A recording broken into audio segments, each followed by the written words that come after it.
to the stage to share her insights on Women in Management, entitled A Global Workforce to be Reckoned With. With a big round of applause once again for Dr. Salochana Segura.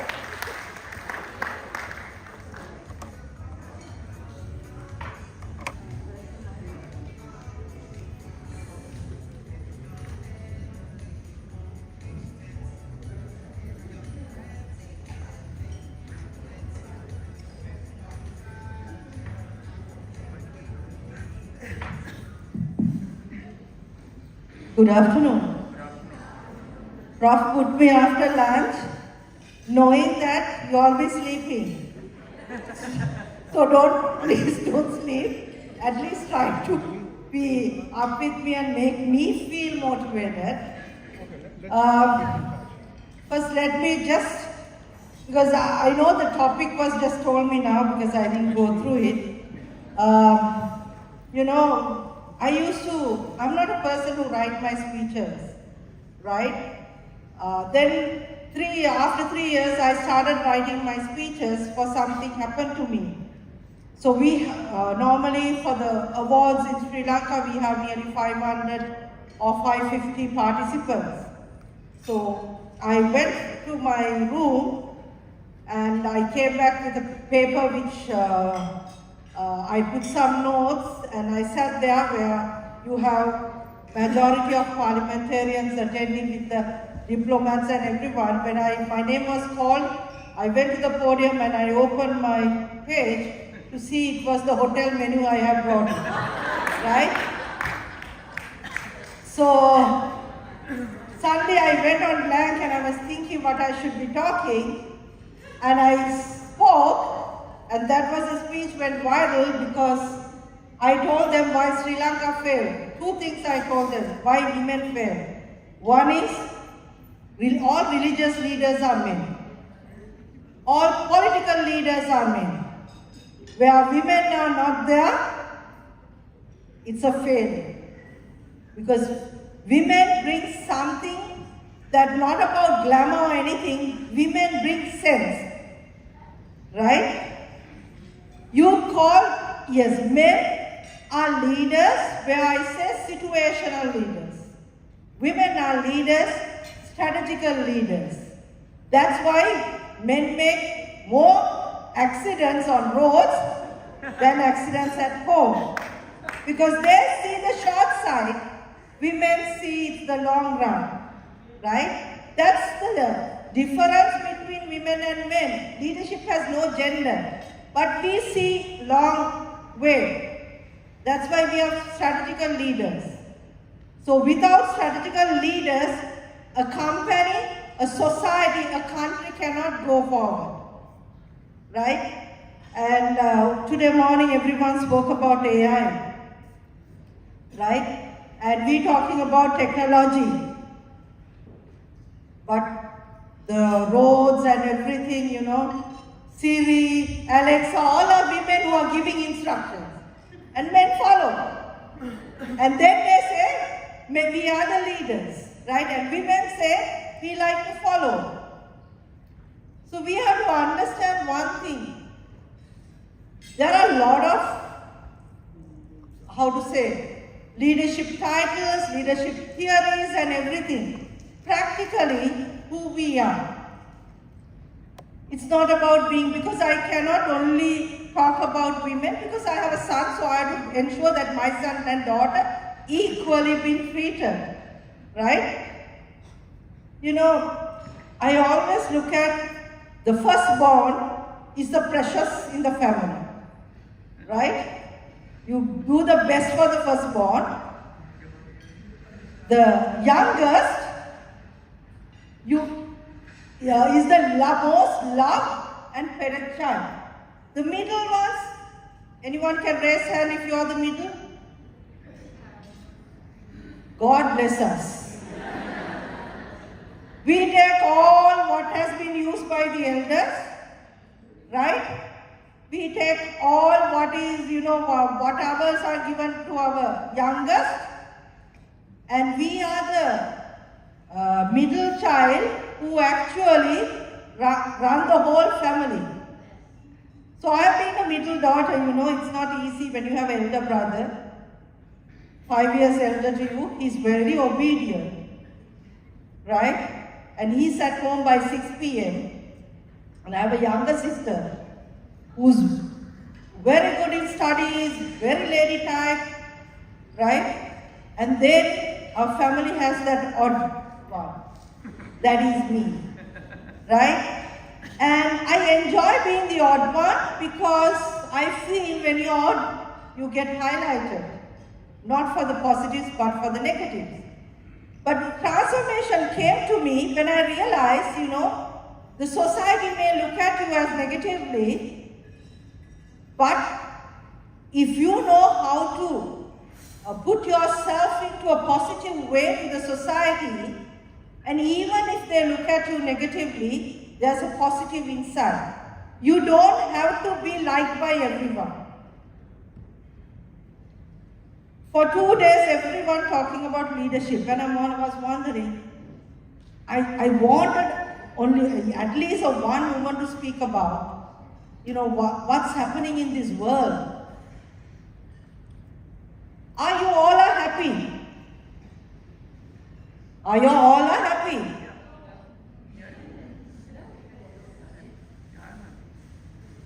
Happy? We are not sure what is happiness. That's the issue. There are 3 elements in happiness. What are the 3 elements? Satisfied. Satisfied. Okay. Main 3 elements in happiness. Security. Okay. Environment. Good friends. Very near, good friends. Fire. Family and friends. Okay, 1 element. Relationships. Okay. 2nd element. Making a difference to people's lives. Oh, come on, man. That's political. Yeah, but you're on stage. You're on stage. That's Very near. What's the 2nd element? good job. The money. You need money to be happy. Yes. You all agree? Okay. So you have relationship, you have money. The 3rd most important element, what is it? A place to spend. That's where you get married. Yeah, exactly. No. Nearby, no? What? Love and That is relationships. Now, friendship. Very near. Myself, yourself. The 3 elements for happiness is find yourself who you are. Make money. And the other one is relationship. If we know how to live in these 3 elements, the happiness comes. How many of us has asked ourselves, why are we living? Anyone can answer why you are living?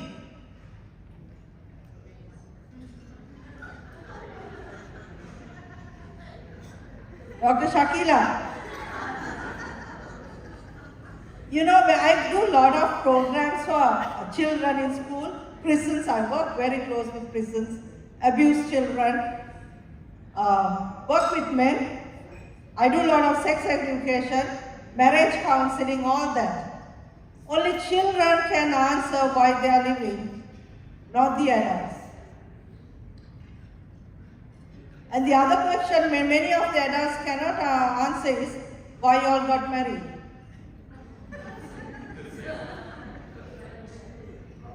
So these 2 questions, if you all go home and ask yourself, why are you all living? It will give you all the path to find your own self. We want to make a difference in the world without knowing what we are worth of, why we are living.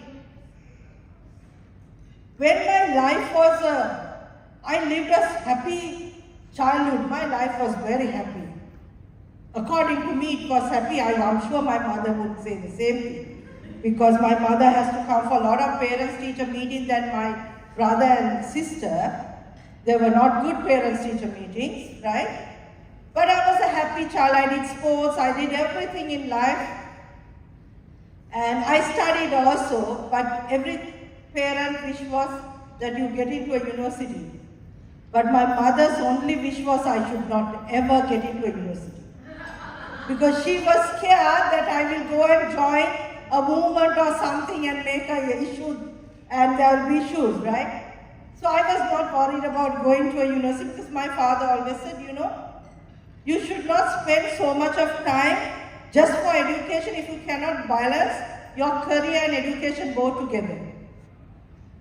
That always made me to think about it. So I learned it, if when you are getting yourself educated, you have to earn from this side and you have to balance life. That was the thing my father used to say to me. So just after when I finished my A-levels and I started working before my results came. I have only applied for 3 jobs in my life. All other jobs has been headhunted.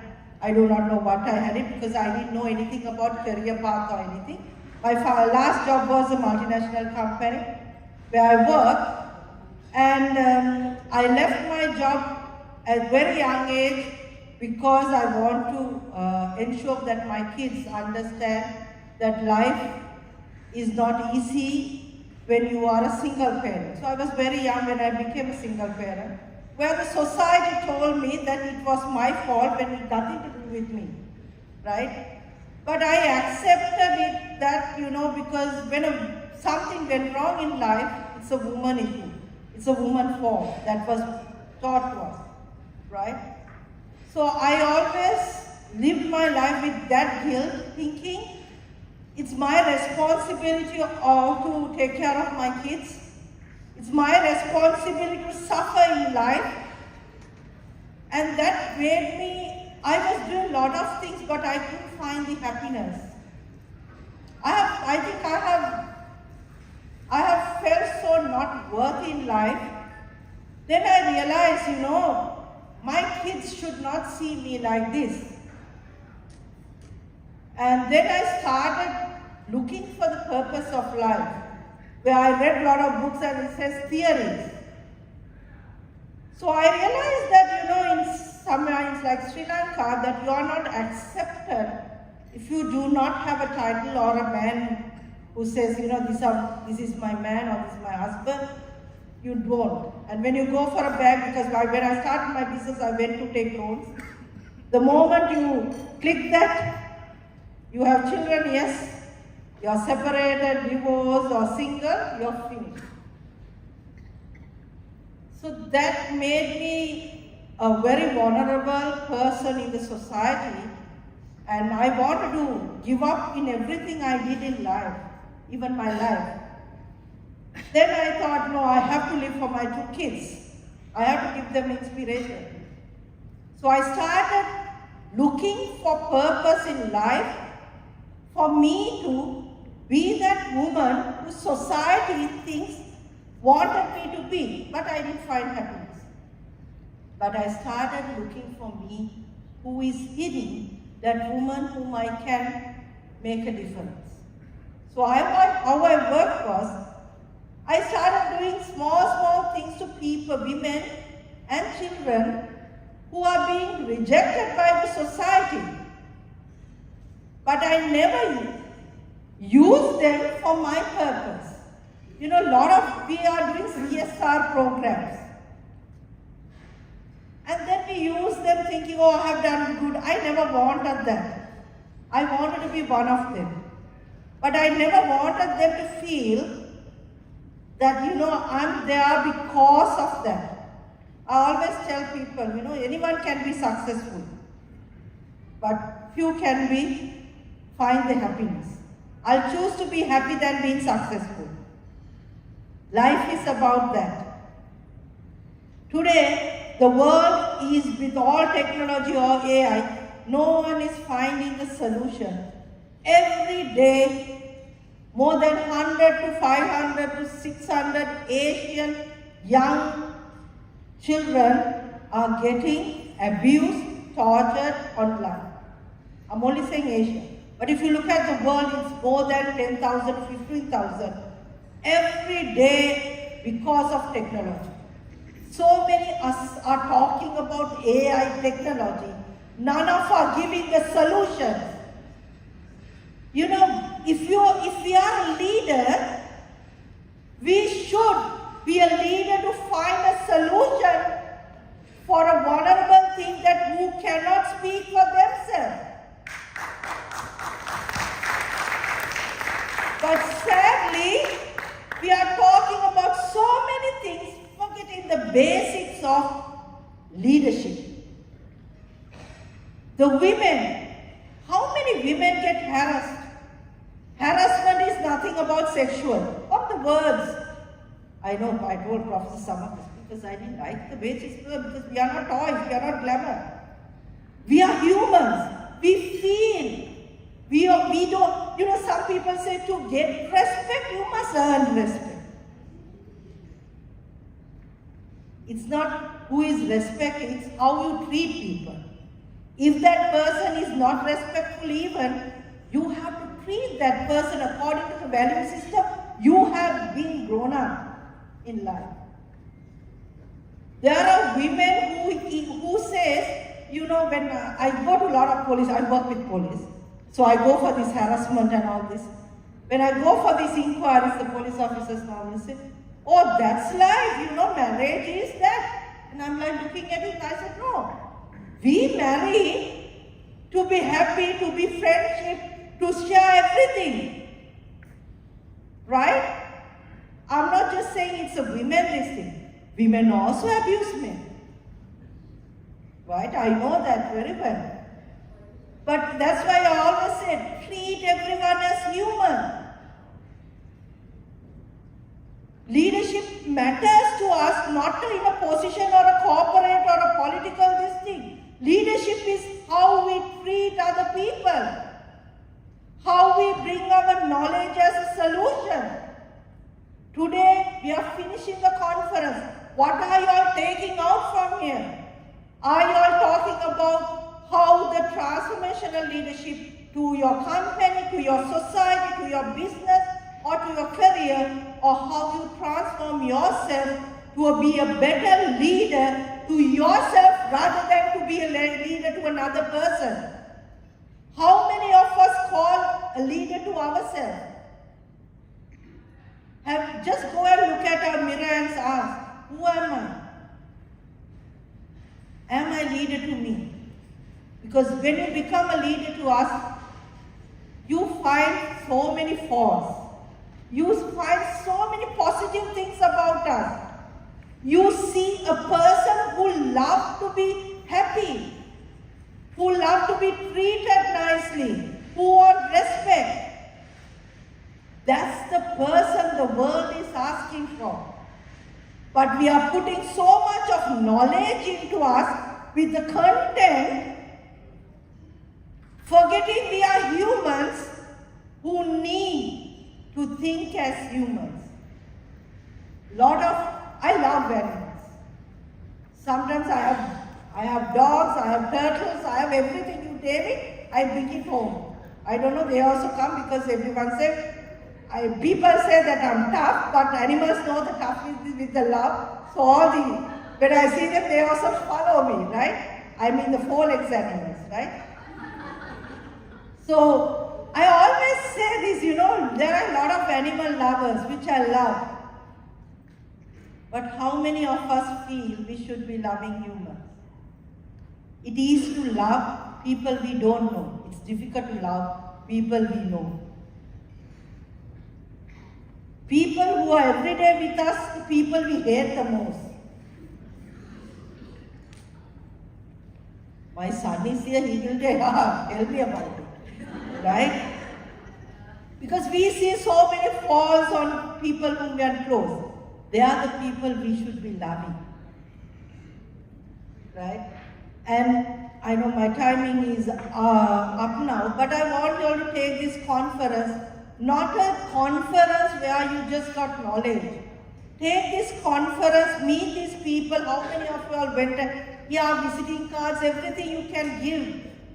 Network is our net worth. But if they can remember you without any visiting card, who you are, that's something you cannot erase. Give that remark, give that person to take something from you, who you are, so that whether you are in that position or in that company or in that title, they will remember you. I didn't build women in management for myself. Since I was hurt, I was rejected, I was told that I will not succeed in life, I was not being accepted, I built a brand for all walks of humans to come and feel comfortable, not to be judged, just to appreciate them, just to recognize them. Only 10% of negative things are within us. All 90% are positive. So look at that 90%. In my life, I have worked with murderers, I have worked with rapists, I have worked with victims, I have worked with different kind of people. But I only take the good with me. Not because I'm not a holy person, don't ever think. I'm not. I don't have a scent of holiness in me. Right? I'm a crazy person. I love people. I love to enjoy life. I'm not rude, but I'm very straightforward. And I'm empathetic. I never judge people. That because I was judged once. Not once, so many times. I only ask people just to give me a minute to listen to my side of story. But there was no one, not even my family. Then I thought, I will give my life to just to listen to people without judging them. That's what I did for past 20 years in my life. So today, when you leave this room, just be honest to yourself. Just first forgive whatever it is for yourself. Forgive yourself, not giving a chance. Don't go and forgive a people. You know, we don't forgive people. That's the truth. We forgive, we say we forgive, we never forgive. Especially our spouses. Right? Just forgive yourself and tell yourself, I'm going to be happy and I am happy. That is the thing you should find. And thank you for listening to me and thank you for being here. Thank you very much. Thank you very much for that inspiring sharing. Dr. Sulu, please remain on stage. Can you remain on stage?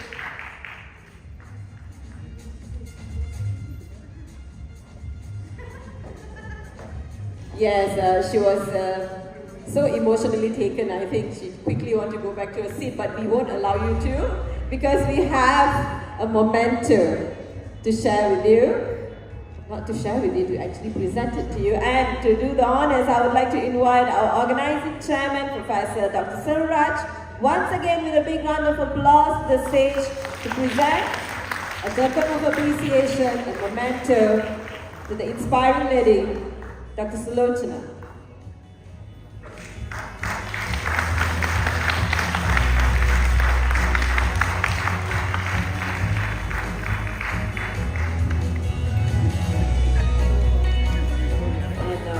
Professor. Moving forward, ladies and gentlemen, the two most anticipated agenda for the day. And we are now entering into that exciting segment, whereby we will honor our women transformative leaders as part of the Top 50 awards. And I'm pleased to introduce our moderator for this segment, Dr. Mariam Shakila from Maldives. And allow me to read her impressive and incredible profile before I invite her to the stage. Dr. Mariam Shakila is currently the CEO of SIMDI Group of Companies and heading diversified business institutions engaged in a variety of sectors from wholesale, trading, hospitality, education, medical and mental health. Besides being a member of advisory group of UN Women and NCO, a member of 2 advisory boards of the prestigious Curtin University in Western Australia School of Management, Curtin Business School, MBA and Executive Education. She has over 30 years of experience nationally and internationally, serving private and public sector as businesswoman, entrepreneur, a teacher, lecturer, an academic, a civil servant, and even in politics as a cabinet minister in Maldives in areas of environment and energy, gender, family and human rights, climate change, health and foreign affairs. She has also served as a chair for WHO Executive Board and as a council member at the first council of IRENA, International Renewable Energy Agency. On the social sector, she manages and chairs several institutions and local NGOs and is a member of many international institutions working on women and youth empowerment, human rights, peace and security.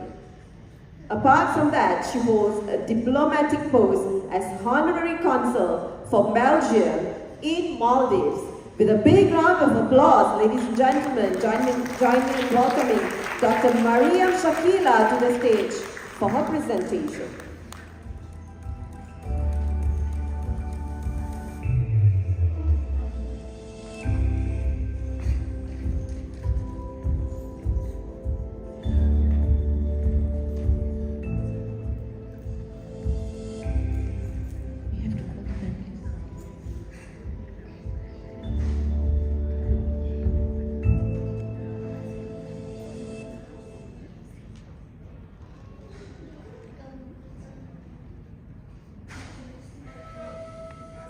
Okay.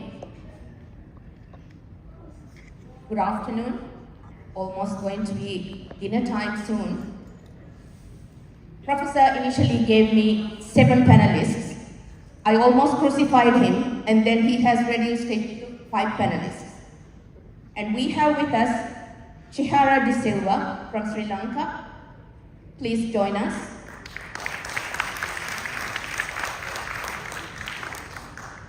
Rania Taleki from Morocco.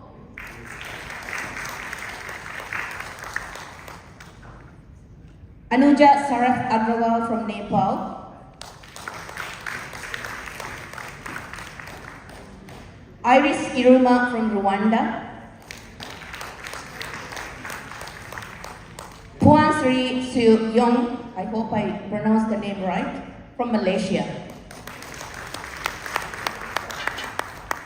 Very, very impressive panelists here.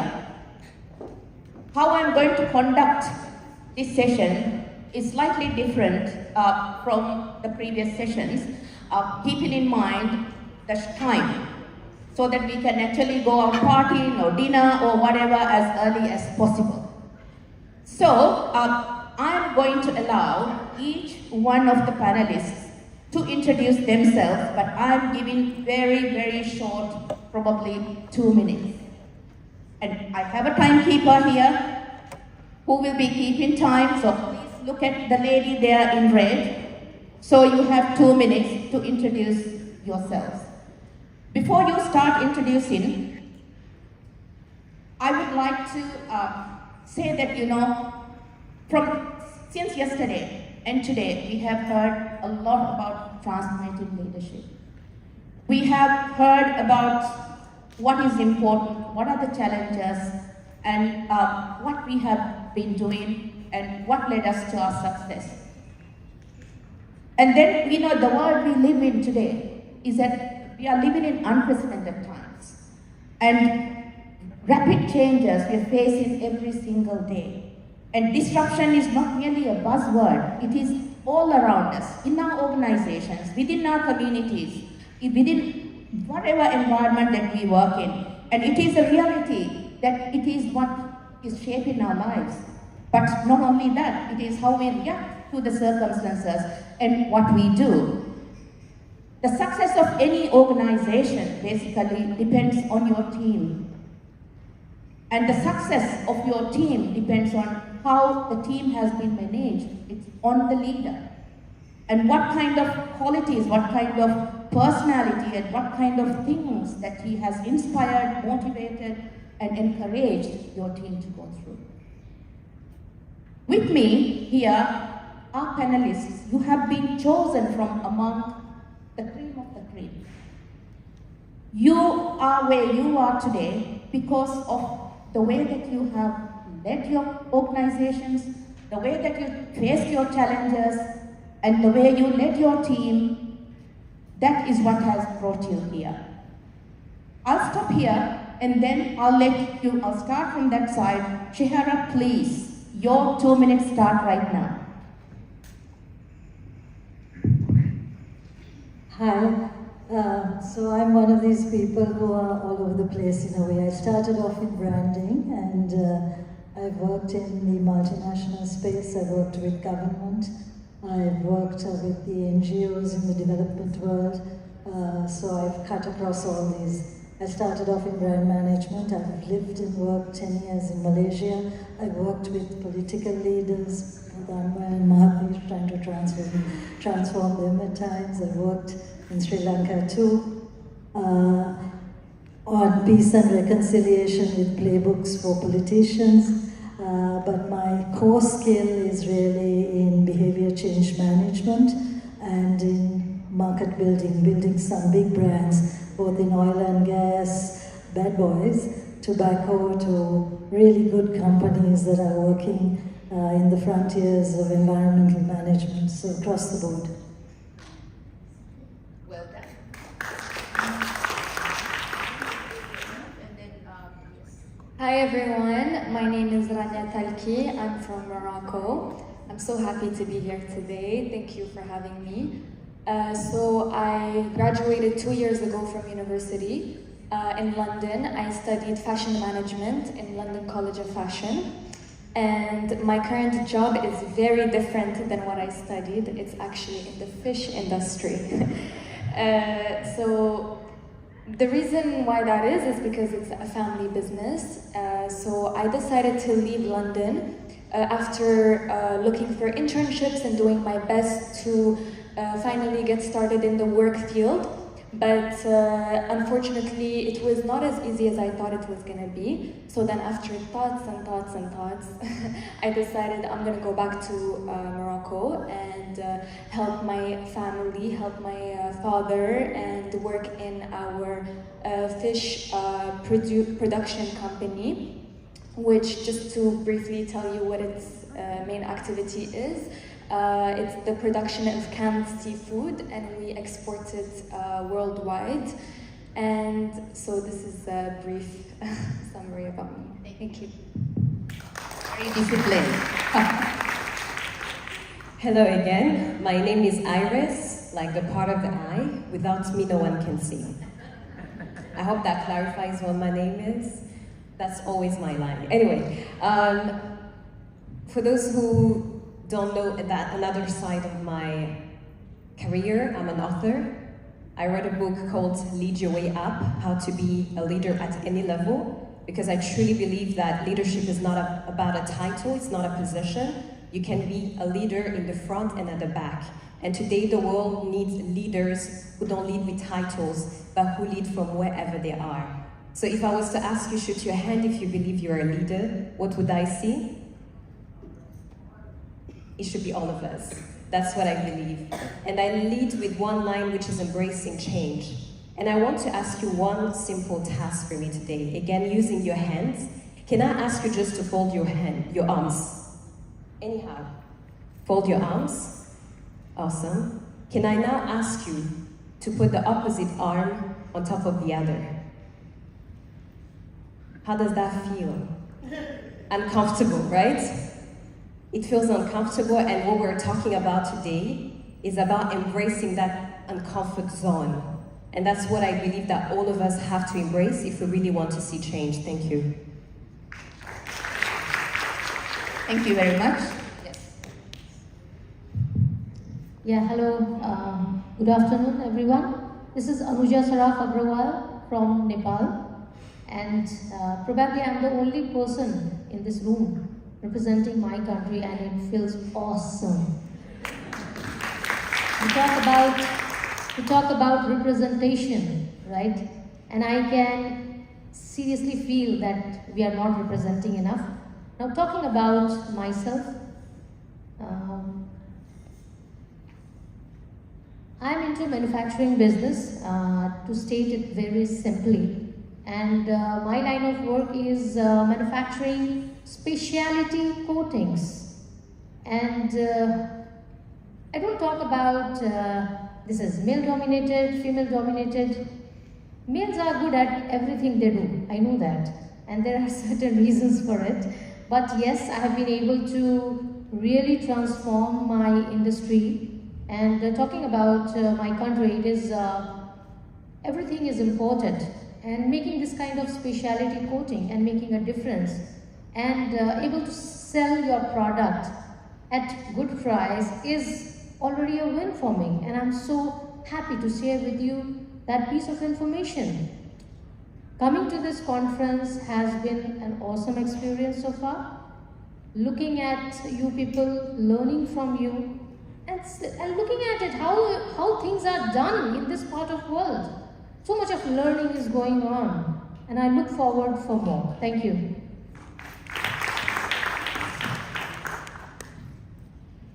I'm not sure why I'm here. The reason is because, okay, my name is Siu Yong Yanalingam. It's going to be a tough one for you. So I always tell people to call me So Young. But I think today is not very relevant because I'm on the stage with many young people, much younger than me, like my granddaughter's age.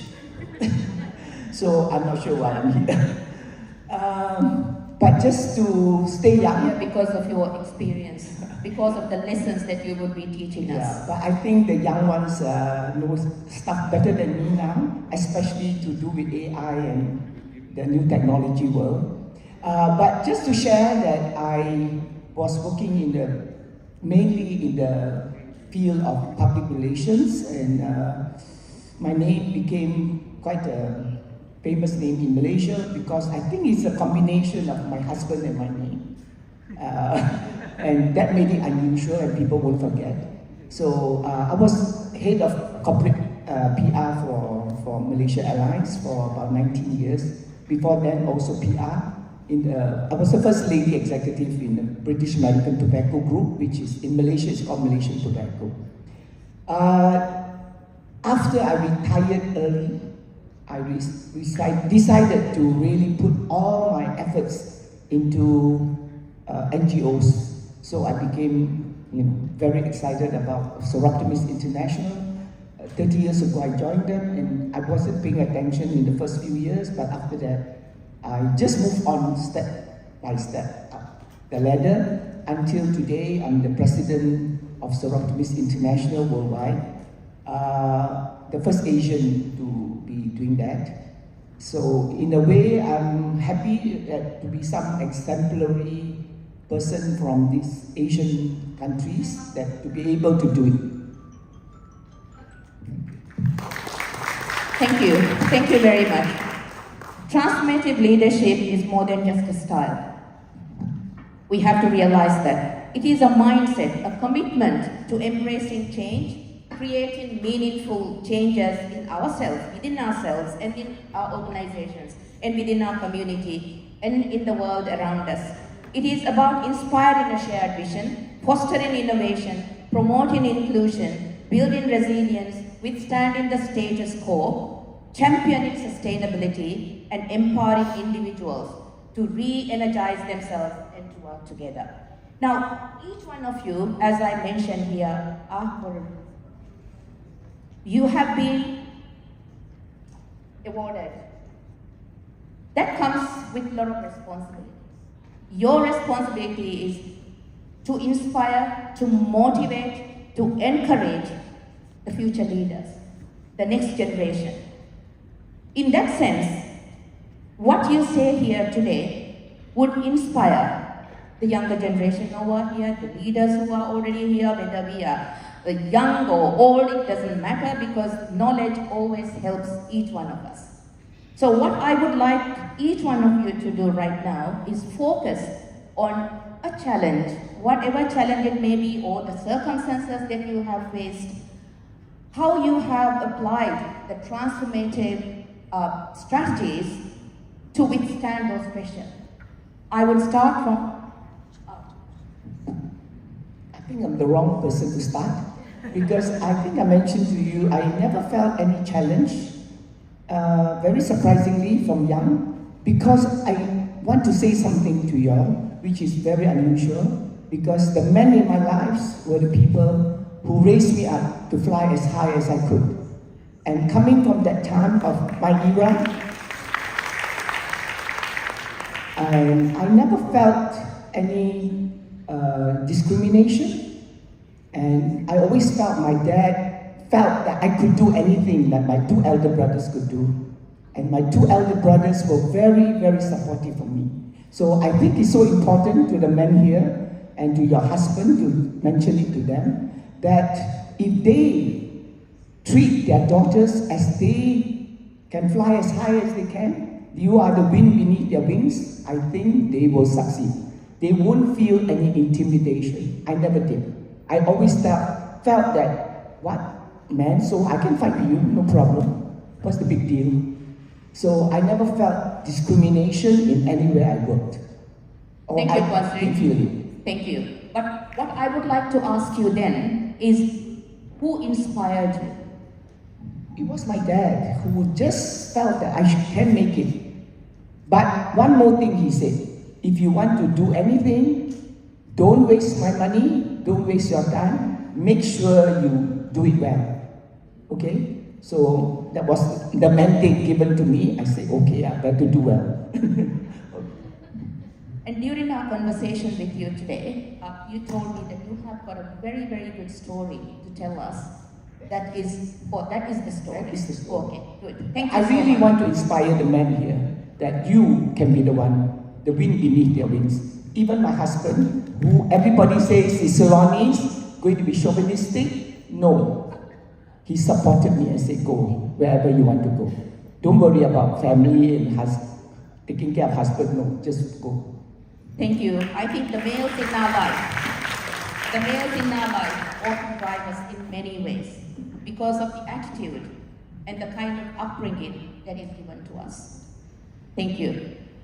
For you, please tell us the kind of challenges or even the success stories that you had and how you used the transformative strategies to withstand the pressure, if there's pressure to conform or to bend down to rules or to challenge the stereotypes or whatever it may be, and how you manage yourself. Thank you.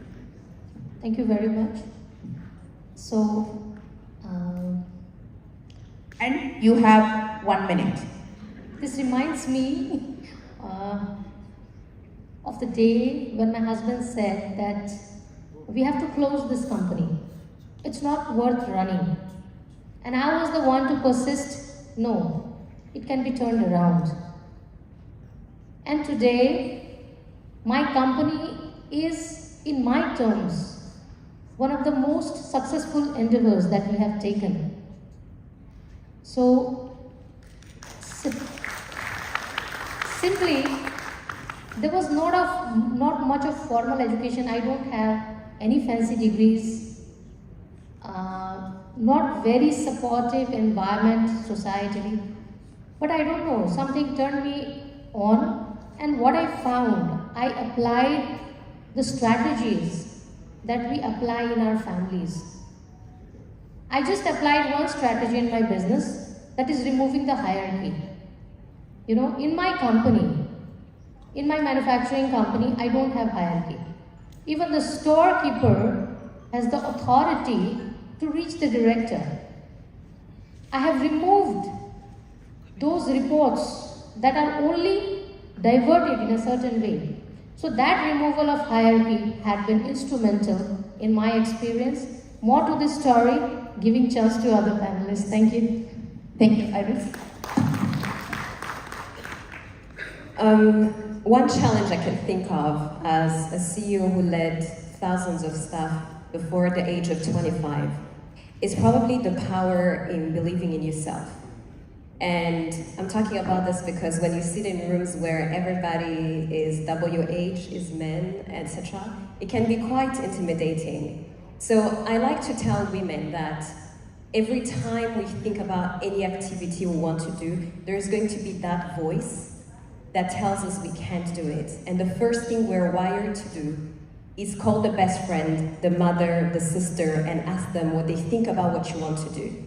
Let me see by show of hand how many of you have projects you want to start or that are currently ongoing and you have questions about them. My only answer advice is if you want to overcome any challenge, start. Don't seek advice, seek feedback.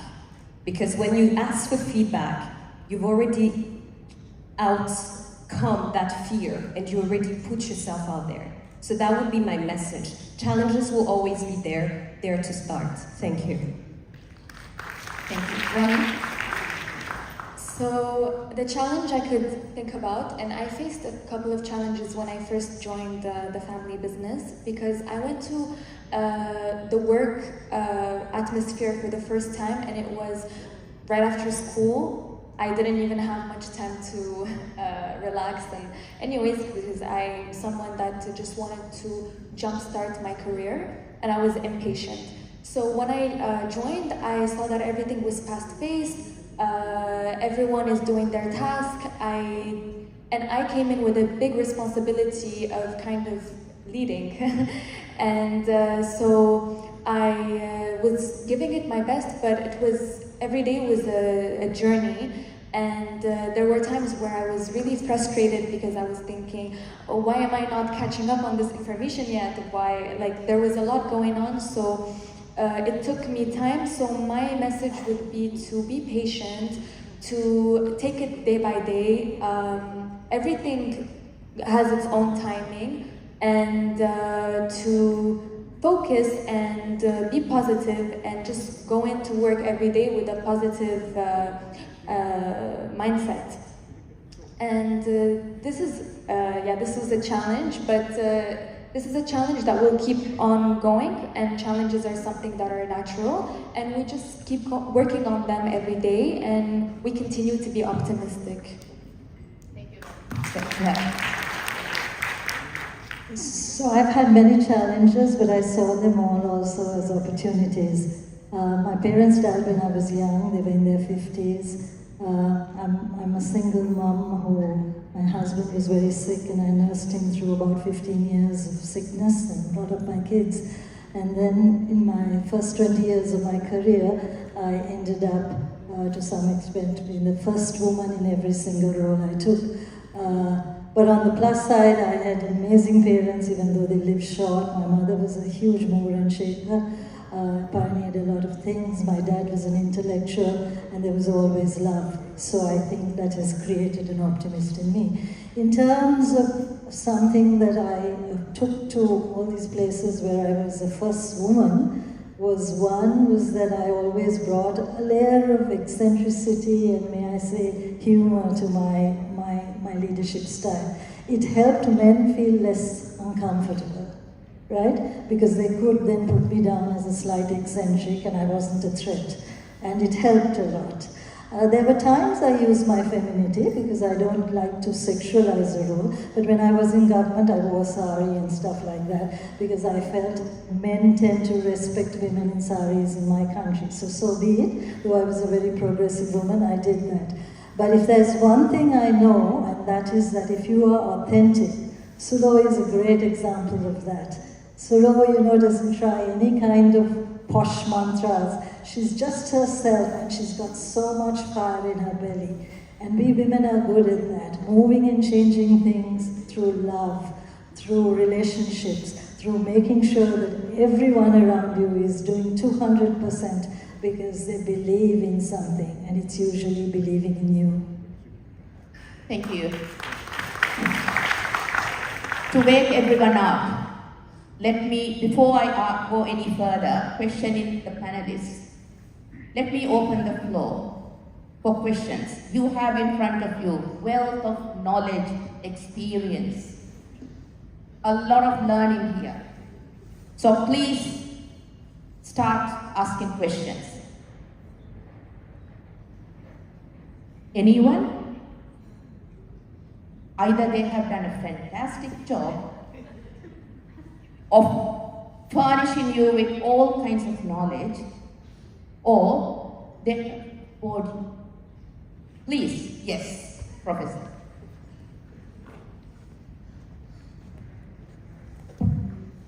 It's not a question, but it's the point that one thing is mentioned, you know.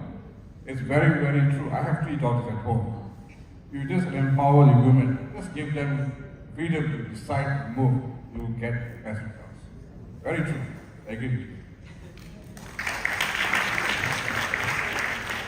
Anyone else? Yes, please. Stand up, say who you are. Hello, good afternoon. I'm representing Hamid from Darussalam. I think it's one question that a lot of women here will be one of the same question because I always get asked all the time. How do you find a balance between your work life and family life? How would you, each of you, do that as a leaders in your organization? So I think for one big question I get all the time. So I'd like to hear your perspective. Thank you very much. I'll say a few words. I'm a mother of 2 10-year-olds and 7-year-old boys, and everybody asks me, and we were talking about this because you have the same age, you have boys as well, and it's a question that is reality. I always like to say that when it comes to balance, you can have it all, just not at the same time, right? Life is about seasons. This year maybe it's a season for your career and you've got to give it your best. Not your all, because you might not be perfect at it, but you're giving it your best. And that means that your kids are not gonna see you as much as they would. Look at me, I'm here. I haven't seen my kids in 3 weeks because I've been traveling, but I know that I'm focusing every time on quality rather than quantity. So that's one thing that personally helps me, but that mindset of it's just a season. I've been a stay-at-home mom as well, right? That was the season. Now it's a new season and time changes. Thank you. Today we have Zoom, today we have seasons, yes. I would like to add a small piece of information on this. Tomorrow is 7th of November. It happens to be my younger daughter's birthday. And I'm here.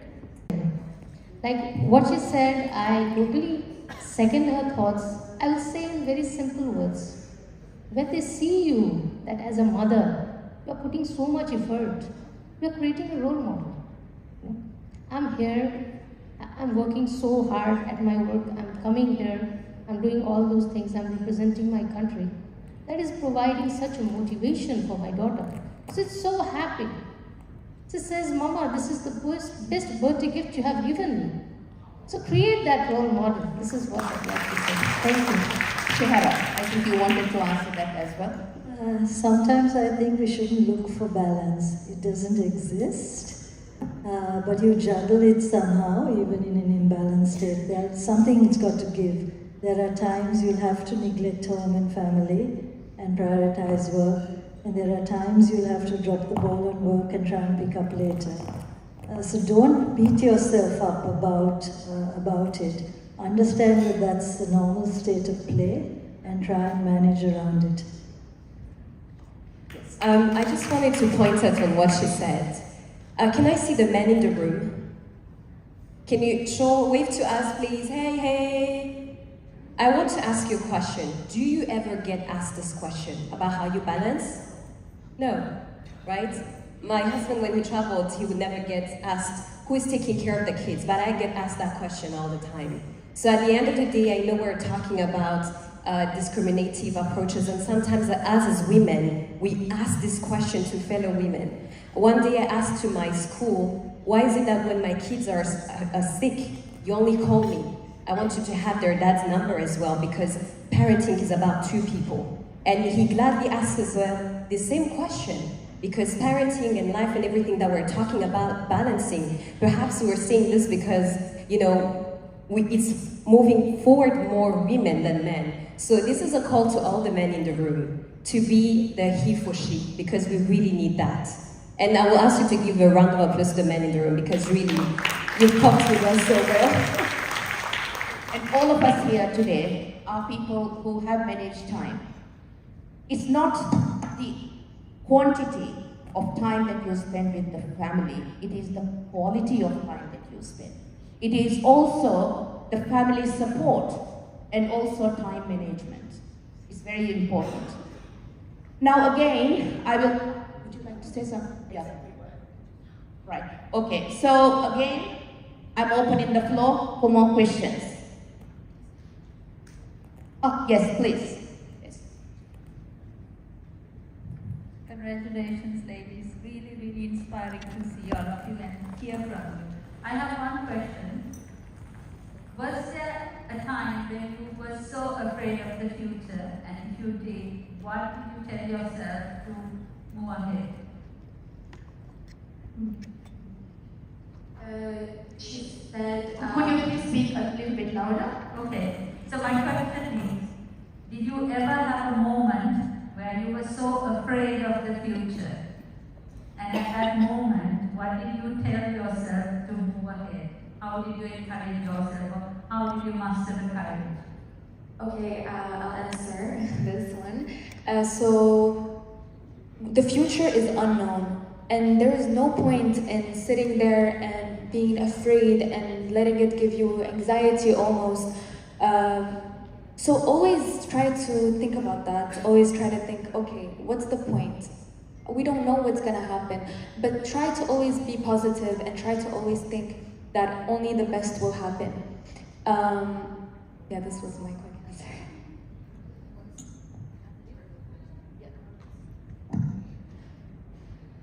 Thank you. I'm scared most of the times. I'll tell you the truth.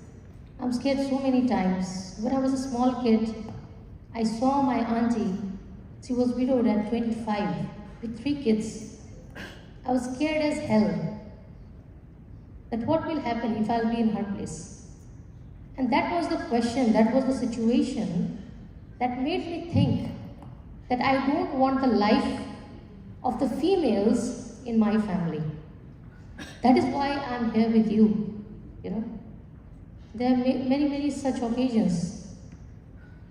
When my elder daughter was 1 year old, my husband made a very disastrous accident.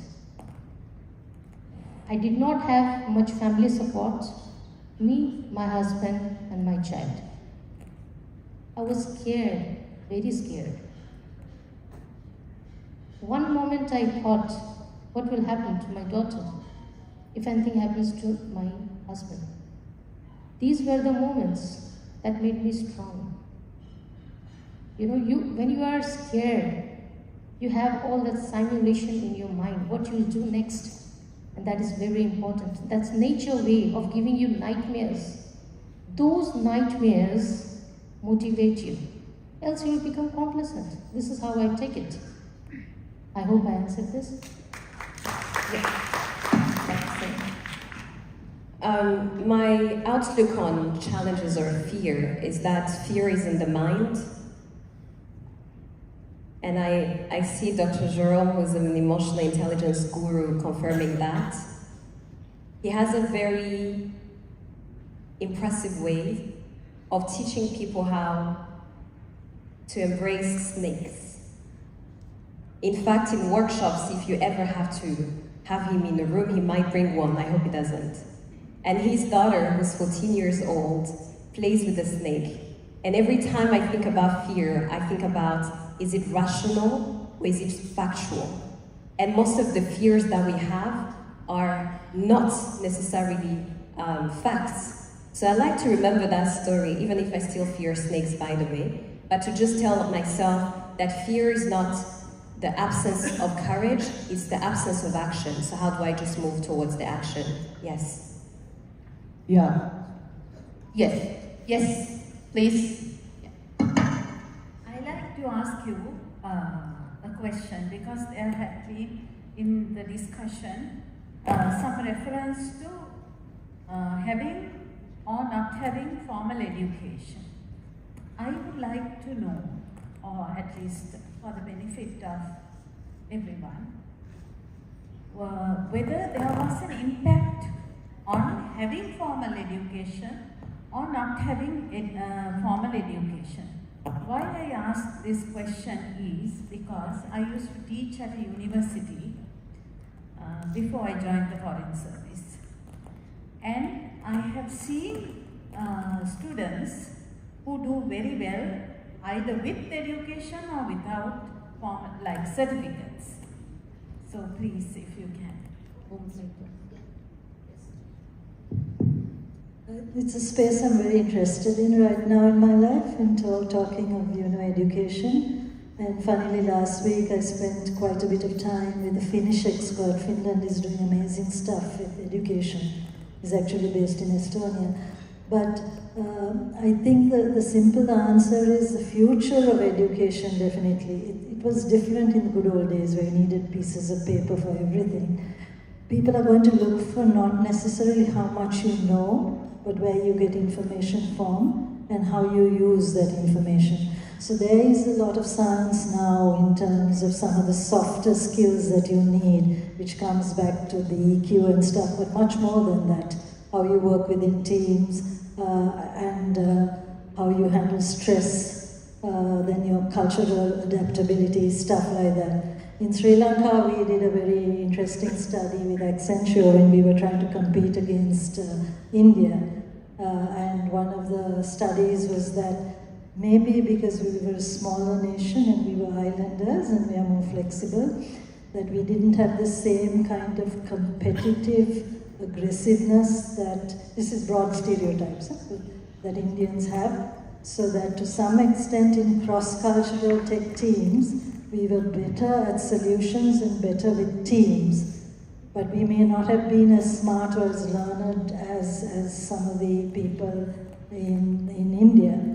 I mean, there'll be always exceptions to the rule, but there are learning things you can take from that. So the simple answer is even organizations, they're looking for other skills. They don't just look at an impressive CV. They look for sports, they look for other activities, and then they choose people. Yes, I just wanted to say that today lots of jobs that exist on the market did not exist 30 years ago. And the future work is going in that direction. So that's a call for all of us to actually have a continuous learning mindset, because if we want to survive in a world of business, etc., we have to be able to learn and adapt. So I think whether we have a degree or not is not really the answer. I do a lot of coaching, career coaching, etc. And I see so many women who have jobs in domains that they didn't study. And I always wonder, why do we focus so much and why are we so obsessed with degrees? And I think we should be obsessed with learning as opposed to being obsessed with degrees. Yes. Just, I'd like to add a very short note on this. In today's world, like it is you call it disruptive era, things are changing very fast. Education is very important. But I don't know, if you talk from practical aspect, if you talk about me, I don't have fancy degrees. It so happened, I don't have fancy degrees, but yes, if I talk about my daughter, I would definitely want to equip her with latest education, so practically, I could not get that education somehow. But yes, for new generation, there's so amazing learning, and as you rightly said, learning keeps on going even after you finish your university. So I'm definitely yes for it. Thank you. Education is not the only criteria towards leadership. There has to be all kinds of other experiences that come through. Sometimes experience teaches you, experience your life itself is a university. It teaches you so many skills. And just a degree alone is not enough for you to lead. If there are no more questions from the audience, I would like to pose some questions to the panelists. I was told I have about 30 minutes, probably we can even finish a little bit earlier so that I can give my friend over here, Venki, a lot more time. Yes. Okay, my question then is to Rania. Rania, what practical steps did you as a leader take to ensure that diverse voices are represented and valued in the decision-making process in your organization? Voices? Diverse voices. Oh yeah. Like, Yes. diversity, yes. Okay. So what steps did I take to make What sure steps that... did you personally take in your organization to lead you forward? Okay. So, okay, I'll try to answer this to the best of my ability. When I went into the business, I made sure to be a good listener. I always went around and spoke to the employees, which we have a big amount of people working with us. I tried to be present. I tried to be as good of a listener as I could, because being a leader also means that you have to try your best to relate to the people, and you are an example. You can't become a leader without leading by example. So along with listening, we tried to get together and have conversations about how we can move forward. This is what I can think about for now. Thank you. And the next question I would ask for Iris. In your opinion, what are the most significant barriers to fostering collaboration across different sectors in your organization, and how can they be overcome? Barriers to your leadership, barriers to make you lead the organization forward. I think of barriers as stepping stones to change. Fostering collaboration, to collaborate all the teams together, all the units together, and to work together so that you have a good team around you. Yes, so I think yesterday we were talking about building effective teams. And I shared with you a couple of stories that show you that a leader is not the one who knows it all. It's not the one who does it all. So I like to say that a leader should never be a know-it-all, but should be really good at picking people who are smarter than them, and your job then becomes really coordinating. So the collaboration that you're talking about, that's where it comes from. And I like to think that as women, one of the things we can do, we don't have to act like men to be great leaders. However, if we really want to excel, we can cheat the system by learning one lesson or two. The other day I was doing a training with executives, and I asked if the audience had any questions. Automatically 3 men raised their hands. And I paused and said, can I have 3 women raise their hands? And guess what? No one raised their hand. And one gentleman said, but the gentleman didn't raise their hand because they rose their hand because they are capable. And I looked at women and I said, now this is a challenge. Do we not have women who are capable in this room? And only then did I have 3 women stand up. And sometimes it's not that as women we're not invited to the tables where decisions are made. Sometimes we have these cultural barriers that if we step forward first, it means that we are not humble enough. We confuse that. And I like to say that confidence is not competence. And the challenge that we have today in this world is that the confident are getting the jobs of the competent. So I like to call women, you have the competence. Nurture your confidence because you belong in those tables where decisions are taken. Thank you. Shihara, the next question is for you. What advice would you give to emerging leaders, young leaders aiming to adopt a transformative leadership approach in disruptive times?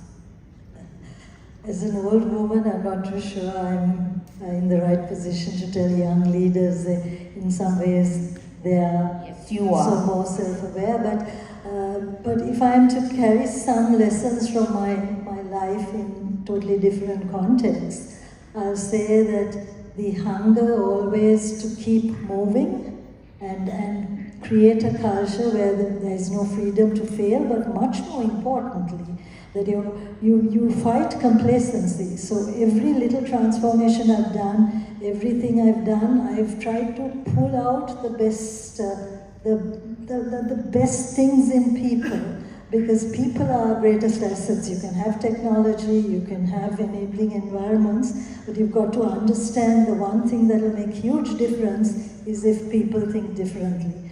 And particularly in terms of innovation and agility, technology might be able to give you data and pointers, but if you don't have the kind of vision as to where you want to take a company, or you don't find out that one special individual will give you one fabulous consumer insight.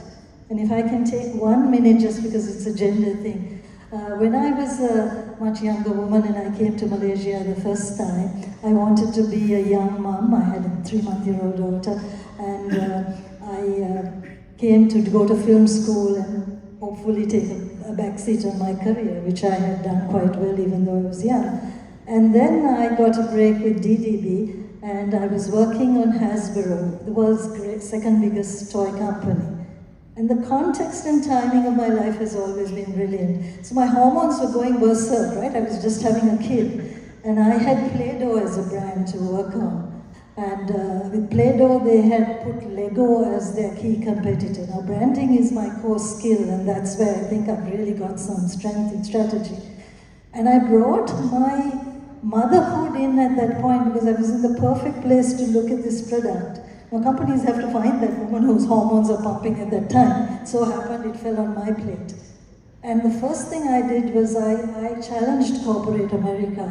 And I went to my Chinese boss and I said, I'm the newbie, I know I haven't delivered anything, but please, this brief is wrong. He said, do you know this is coming from one of the world's best companies with, you know, hotshots from Yale and Carnegie. But anyway, I challenged it and I reinvented the product positioning, which today they've taken on, a 140-year-old brand.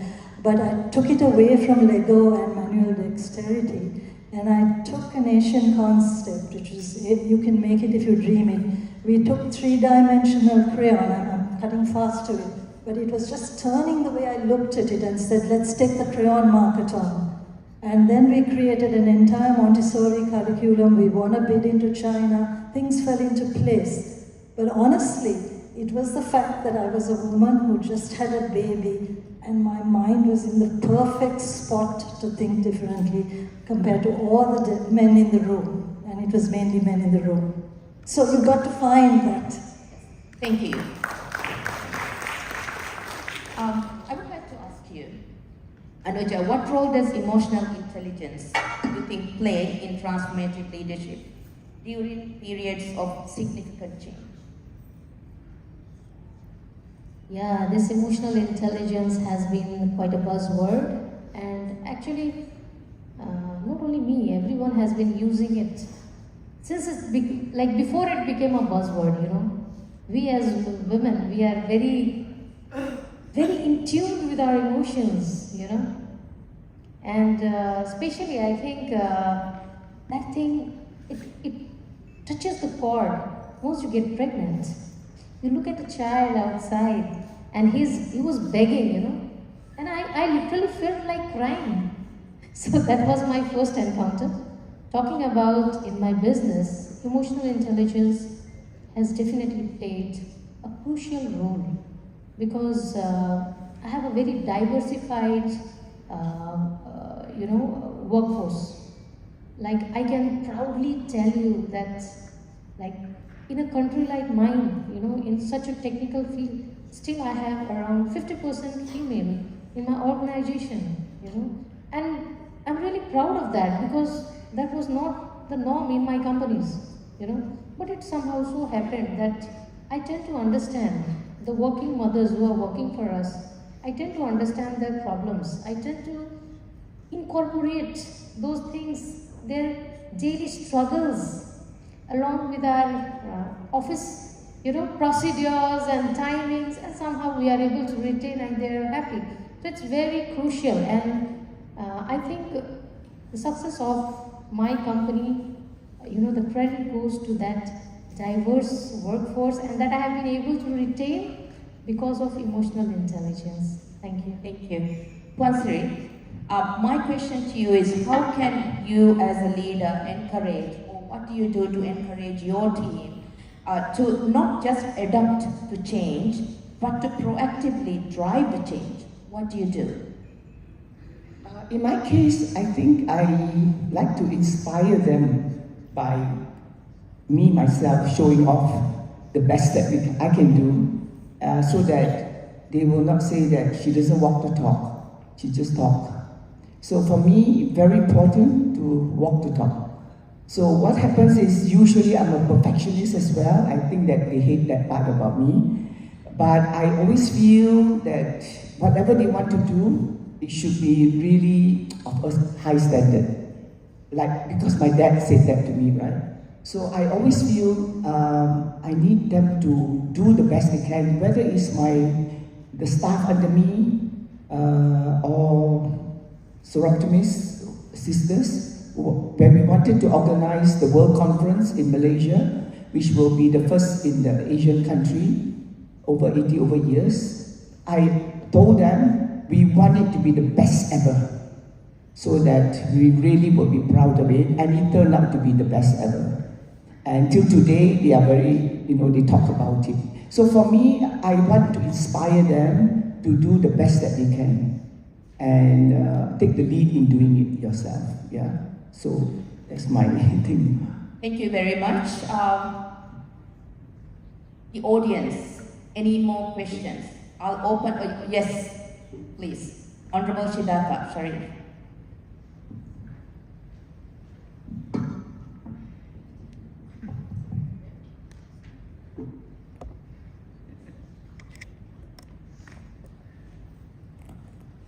Yes.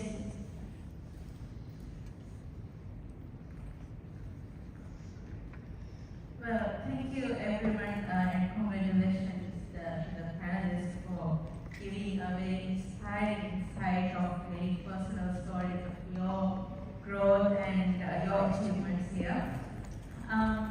My question comes from a different dynamics, because almost the whole my career has been spending in advocate for women empowerment and all the subjects that we've been talking about.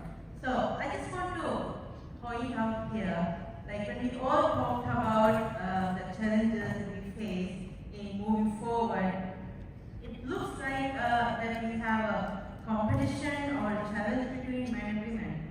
We've been talking about like there's so many men out there who would be thinking, very biased, that we have so much of stereotype around us because of men. But my question here is like, where have we lost in our role as women?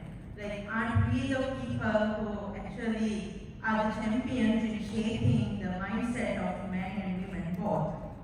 Like, I am a mother of 3 sons, and I take the responsibility to make sure that I bring up 3 men who has the right mindset.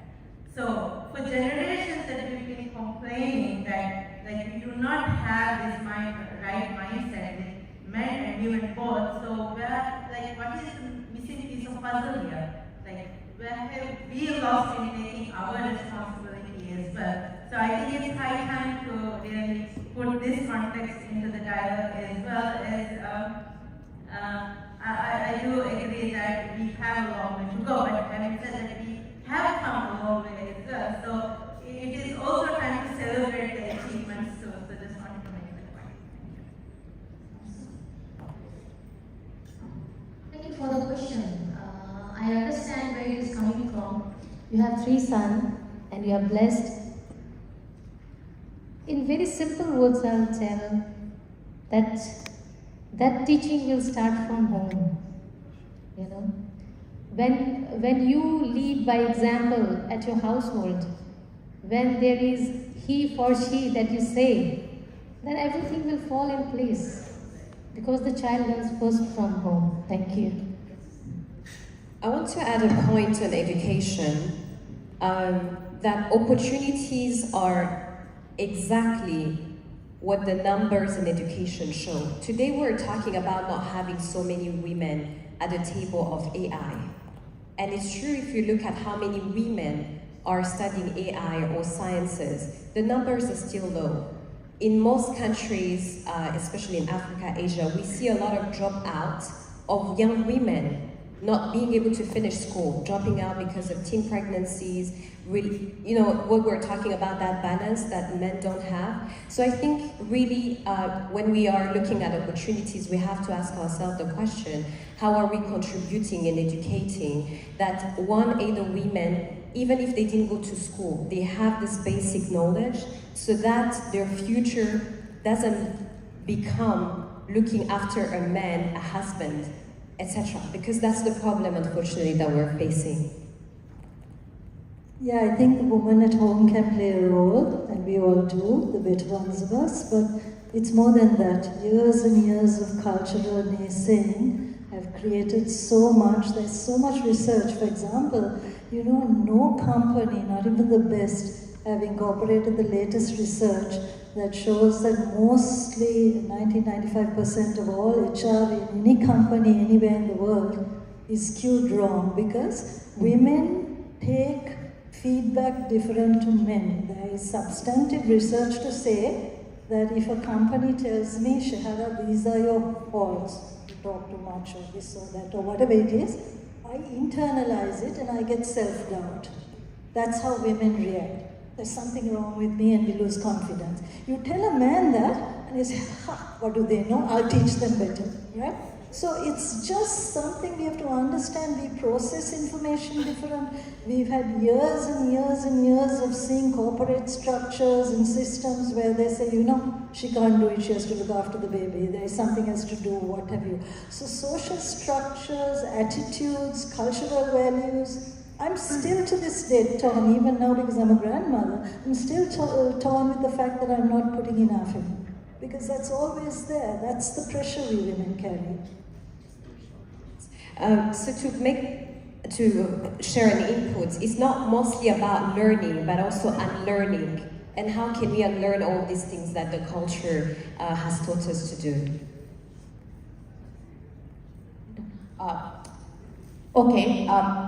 That's true. Cultural socialization process plays a huge role, but at the same time, education is important in the sense that, you know, the schools, like for example, looking at my country, we are not doing gender studies, for example, in this, but they are not sensitizing the children in that sense.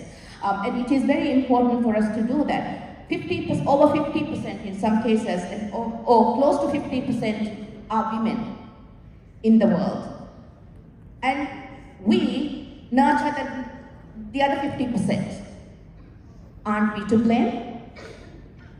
So, and the education area. So we have to look at it holistically, the whole picture.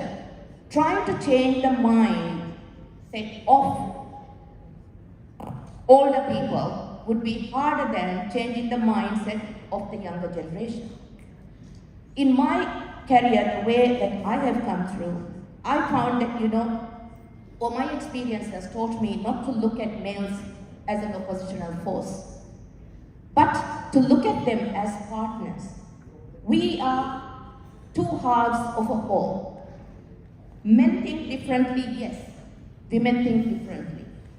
But I'm not saying that women are better or men are better. Unless we combine the views, the strategies together, we will not be able to lead this world forward or our companies forward. It is also very important as women for us to not look at a little black dot on a piece of paper. Often what we do is we look at that dot. It's a tunnel vision. We don't see the whole big area of white in there. So that means, you know, you don't focus on the challenges that you have. You don't focus on the negativities of life, but you focus on the positive aspects. No matter how challenging life is, there are always positive aspects. And these are the ones that one should be focusing on and then moving forward. I also feel that, through my experiences, I feel that I need to be broken to be able to become better. Because they are life's lessons that teach me how I can be prepared to move forward. Anybody else saying anything? If not, I will give my friend Wenki more time and then close the session. Is there anybody else? Yes. I'm sorry. She's been saying that for the last 15 minutes. Just sit down and take my talk. Yeah. Thank you very much. I'd like to make a reference to the panel. We can be here. Can you hear me? Yeah. Yeah. I'd like to make a reference to the panel who mentioned about putting up a hand and about the need for male allies as well as women supporters. I want to share my experience because I'm in the nuclear sector, a very male-dominated industry. And I would like to share two experiences which shows one is a strong challenge from the male, another one is a very positive support from the male. During one conference on nuclear, there were all men on the stage. And the chairman said, any questions? I put up my hand. I could see he was overlooking across me, and he said, oh yeah, 2 questions. I looked back, it was 2 men with hands up. Then I looked at my hand, gosh, are these not hands? But because I'm not aggressive, so I didn't pursue much until a friend of mine, she's a lady, very calm, very firm. And I told the doctor, actually, I want to say something, but the chairman seems to be overlooking me. Then she said, don't worry. So she was waving very aggressively to the chairman. He also avoided her. Then I thought, if it's short, please, yeah. Then what I thought was, she actually went up to the line, removed it from the stand, and gave it to me. So I thought, is this the way that women have to face the challenges? You're not given the opportunity. But because you have a woman ally, and she strongly felt that you must speak, and she's doing all the best to give you the support. So I'm just sharing about women putting up their hands. Thank you. Thank you very much. I thank all the panelists. You've done a wonderful talk, and then I love working with all of you. And the audience, we love you all. Thank you. And thank you, Dr. Slochana. Thank you, Malaysia, Wing Malaysia, Professor. Now I forgive you. Okay. Thank you. Yeah. Thank you very much to all the inspiring ladies on the stage. Kindly remain on stage, and we shall take a group picture. I would like to invite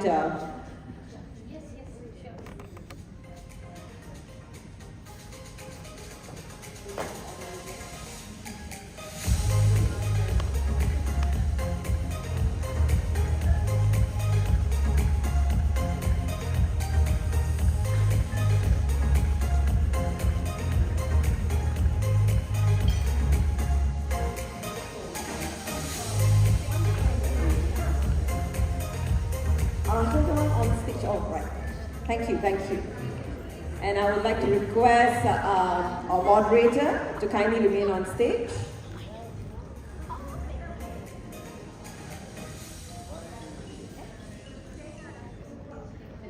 All right. We'll move on to the next agenda then.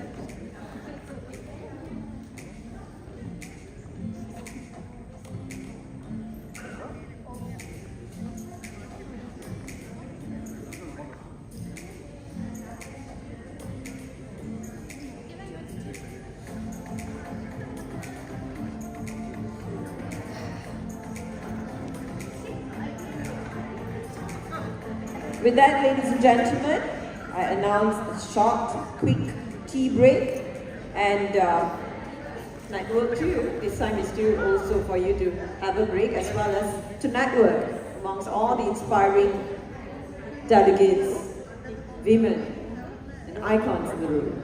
And the refreshments are already at the foyer area. Please be reminded that for the international delegates, the complimentary city tour registration is still open until 6 p.m. this evening. Thank you. I see you all shortly back in the hall.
Calling all the attendees to kindly take a respective seats as we are about to resume our session to the next panel. Can I get the ushers to lead all the attendees who are at the foyer area to the hall?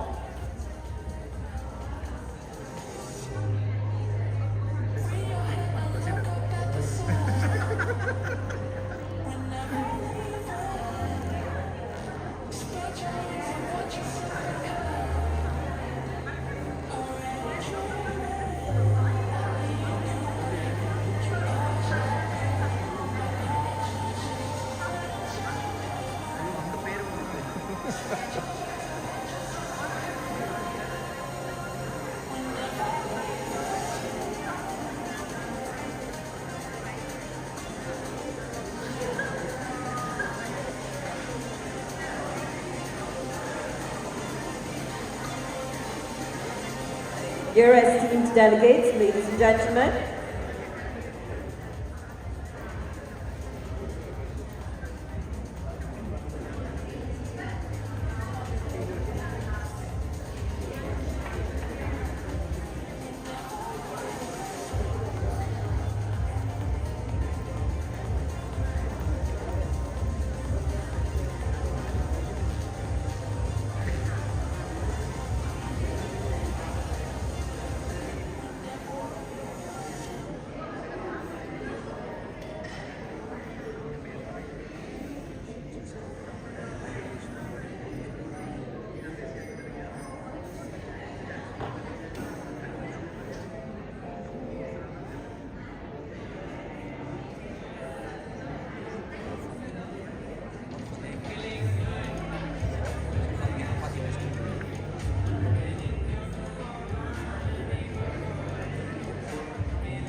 welcome back, esteemed delegates, ladies and gentlemen. We will now resume the part 2 of introduction of top 50 award winners panel entitled Women Transformative Leaders, focusing on, yes, women transformative leaders. And it is a pleasure to introduce the moderator of this segment, Mr. Venkatesh Mahadevan from the UAE. I'll now read his terrific profile, which I have in my hand right now. Mr. Venkatesh Mahadevan is a fellow of the British Computer Science and a fellow of ISPMA. He has been inducted into the Global Technology Hall of Fame and is an IT Person of the Year. He's on the mentor board at Columbia University, New York and Northeastern University, Boston. He also serves on the board of Women in Management. Mr. Venkatesh has held technology C-level positions with Fortune 100 corporations such as Motorola, Coca-Cola, and very recently with Dubai Investments, PJSC, where he spent the last 10 years working as a CIO based out of Dubai. In his new avatar, Mr. Venkatesh works with marquee clients in India and Dubai in the area of strategy, technology, and transformation. He also is on board of multiple startups. Mr. Venkatesh is a podcaster, has his own show, Zen Pod, broadcast on all major global platforms, including on a UK radio station.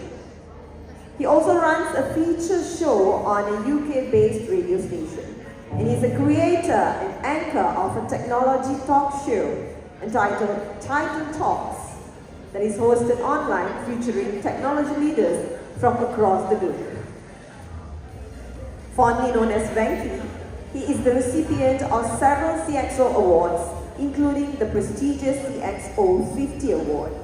He has also been the recipient of the Catalyst and Technology Badge of Honor award for 3 consecutive years. He is also a recipient of the Peter Drucker Award for Outstanding Achievements in the field of management. He's an accomplished energy and peak performance speaker and a premier skills coach. With a big round of applause, I invite Mr. Venkatesh Mahadevan to the stage. And I'm also pleased to invite the panel for this session. Yi Wine Wu, the Managing Director of A1 Construction Company Limited. Ms. Shalini Ratwate, General Counsel, Hindustan Coca-Cola Beverages. Siddhartha Sharif, the Managing Director, Institute for Counseling and Psychotherapy, ICP, and former Minister for Gender, Family and Social Service. Dr. Yap Sao Wai, Group Manager, Research Division, Yayasan Sabah Group. Dr. Lilhan Cortez, a self-made entrepreneur, seasoned mentor, speaker, a dedicated professor, and tourism advocate. Mr. Manoji Vadugoda-Pitia, Miss Manoji Vadugoda-Pitia, the only woman running a hydropower project in Sri Lanka and runs an eco-resort as well. Ms. Fatima, the Managing Director of DNS Group and Ambassador of Peace. And finally, Madam Abida Malik. And let's watch a short video of Ms. Abida Malik. She's the President of Beirut Association of Pakistan. Professor, you need a one sporty.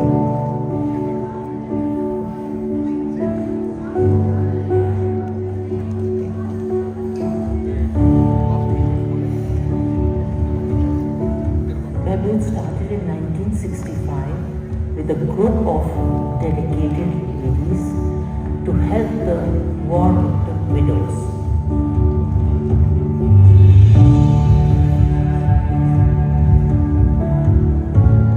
Beirut's strength is volunteerism. It's been 27 years for me that I've been a volunteer. Why we moved to Pakistan is to give back something to this country. Of course, I wanted my children to see this part of the world, and I was very passionate about doing community work. जैसा कपड़ा होगा उसके हिसाब से हमें उसके stitch पहले decide करने हैं, उसके बाद जो कलर स्कीम करनी होती है वो भी हम लोग खुद करते हैं। कुछ लोग ऐसे भी हैं जो नहीं आ सकते और थोड़ा हमारी इस मेन प्रोडक्शन यूनिट से ज़रा दूर है, उसके लिए हमने डिफरेंट जगहों पे अपने सेंटर्स भी खोले हैं। मैं आरडी सेंटर में प्रोडक्शन मैनेजर की सीट पे हूँ। आज 1600 से ज़ायद वर्कर है जो मुख्तलिफ चीज़ों में काम कर रही है, जैसे कोई एप्लिक में कर रही है, कोई कढ़ाई में कर रही है, कोई नीटिंग में कर रही है, कोई स्टिचिंग में बैठी हुई है, मास्क बना रही है, कुछ बैग्स बना रही है। जब मेरा शादी हो गई, मेरा मियाँ को कोई काम नहीं था। मेरा मियाँ नशा कर रहा था, मुझे मार रहा था। मैं मजबूरन घर से निकल गई और मैं इधर आई। उसके बाद मैंने ये काम शुरू किया। पहले घर में खुद कर रही थी, फिर आहिस्ता आहिस्ता सवाल वालों को सिखा के तो इधर काम भिजवाना शुरू किया। मैं इधर का काम करते हूँ और अपना बच्चों को पेट भर।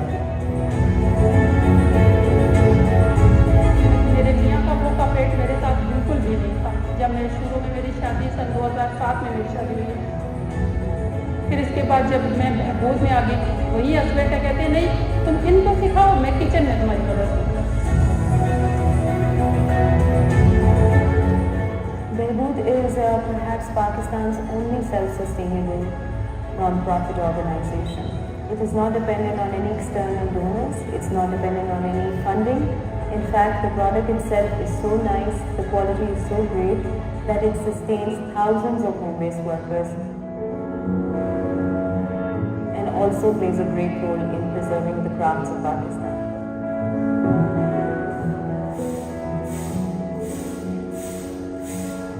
Today, Behbood is, I'm very proud to say that Behbood is one of the largest industrial home of hand embroidery. Behbood women are empowering women. औरतों के लिए खासकर मैं कहना चाहूँगी कि हिम्मत नहीं हारनी चाहिए, इंसान को खिलाफ कर डट के मुकाबला डट।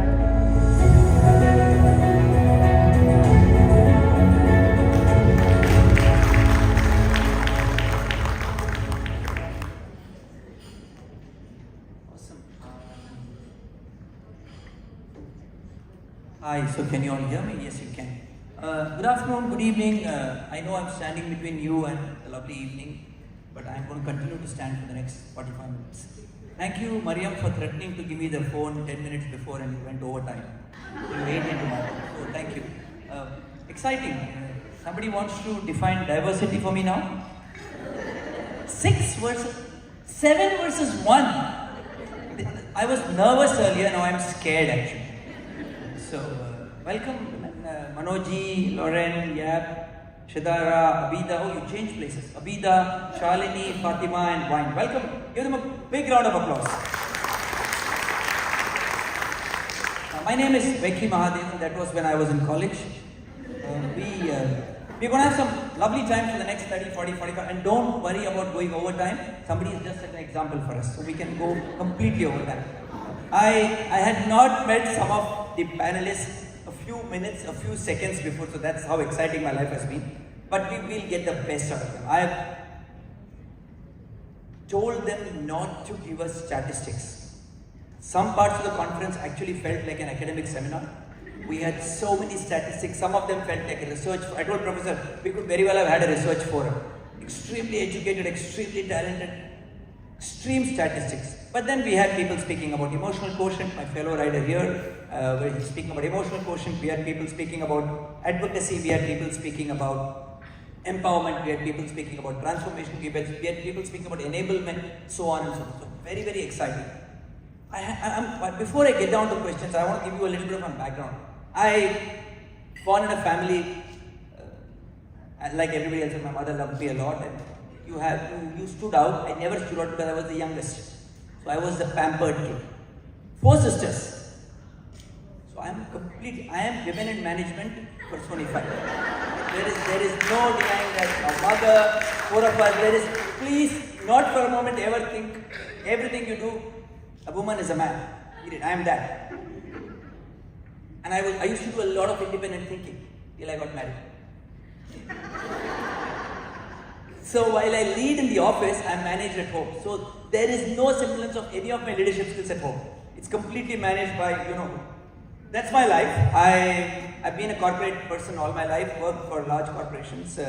I've worked with some excellent leaders, women leaders, and 3 who come to mind, and I'm going to share those names with you. Maybe you know all of them, maybe you know some of them.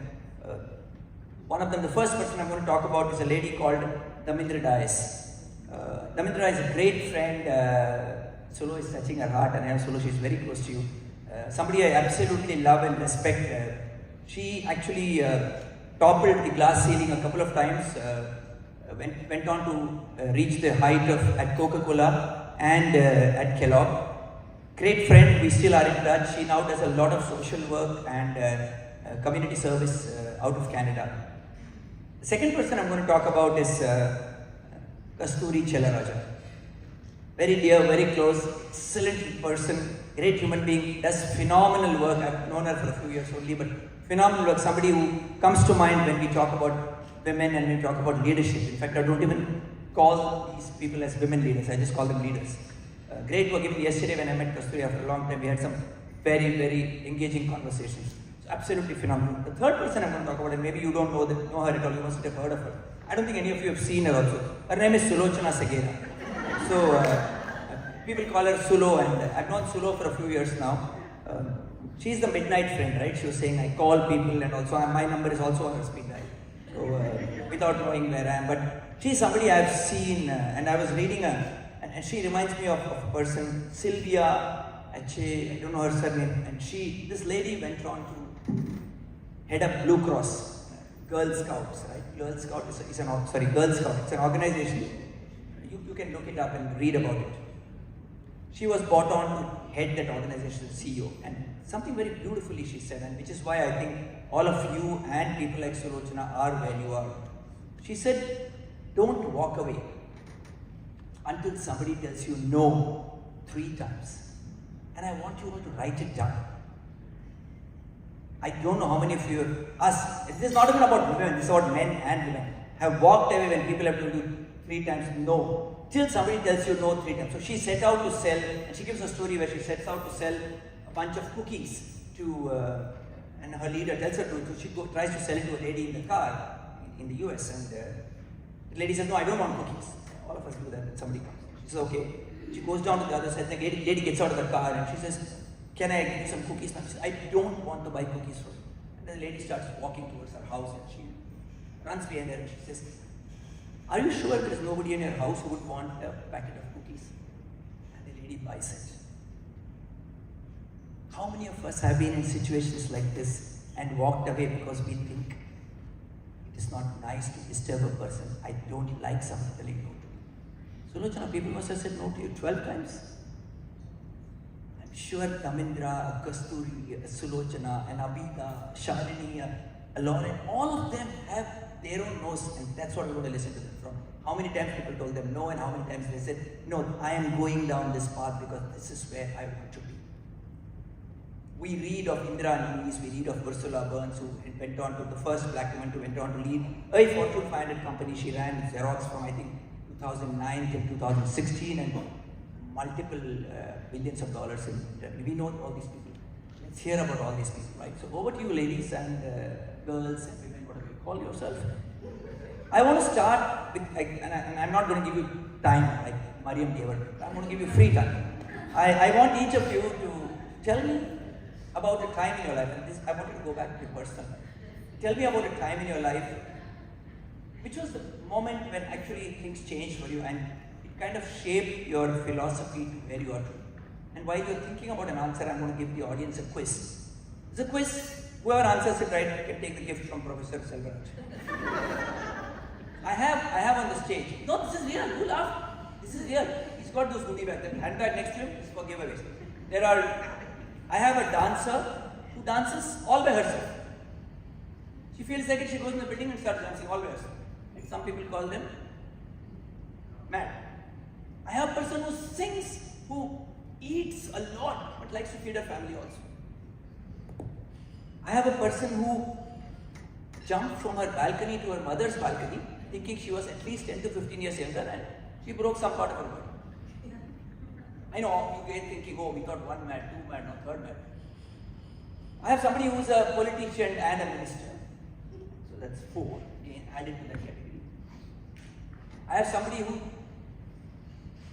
wanted to become an actress and vehemently pursued that career, which she was told, relax, get back to studies, do your engineering. I have somebody who was carrying out a peaceful protest on the streets in the country she lives. She was obviously taken in by the cops. And as we speak today, the phone is still with the cops. She says, I have to go for a conference in Malaysia, I keep my phone. She's here. I have one more person. Look at the stories. I have one more person who is a forester. She tells me, people call her, I think she calls herself Jane. You all have read those Tarzan comics? So she's Jane for an unknown Tarzan. Tarzan is a guy who used to swing from tree to tree in an underwear. How many of you have seen Tarzan? Yeah, you all know Tarzan, right? So that was Tarzan. And she thinks she's the Jane for the Tarzan. She was chased by an elephant bull and an orangutan at different times. She escaped, otherwise she would be on the span. She escaped, she still lives to tell the story. And then who else have I missed out? And there is somebody who, I told all the stories. And there is somebody who likes to sing a lot, likes to tell stories.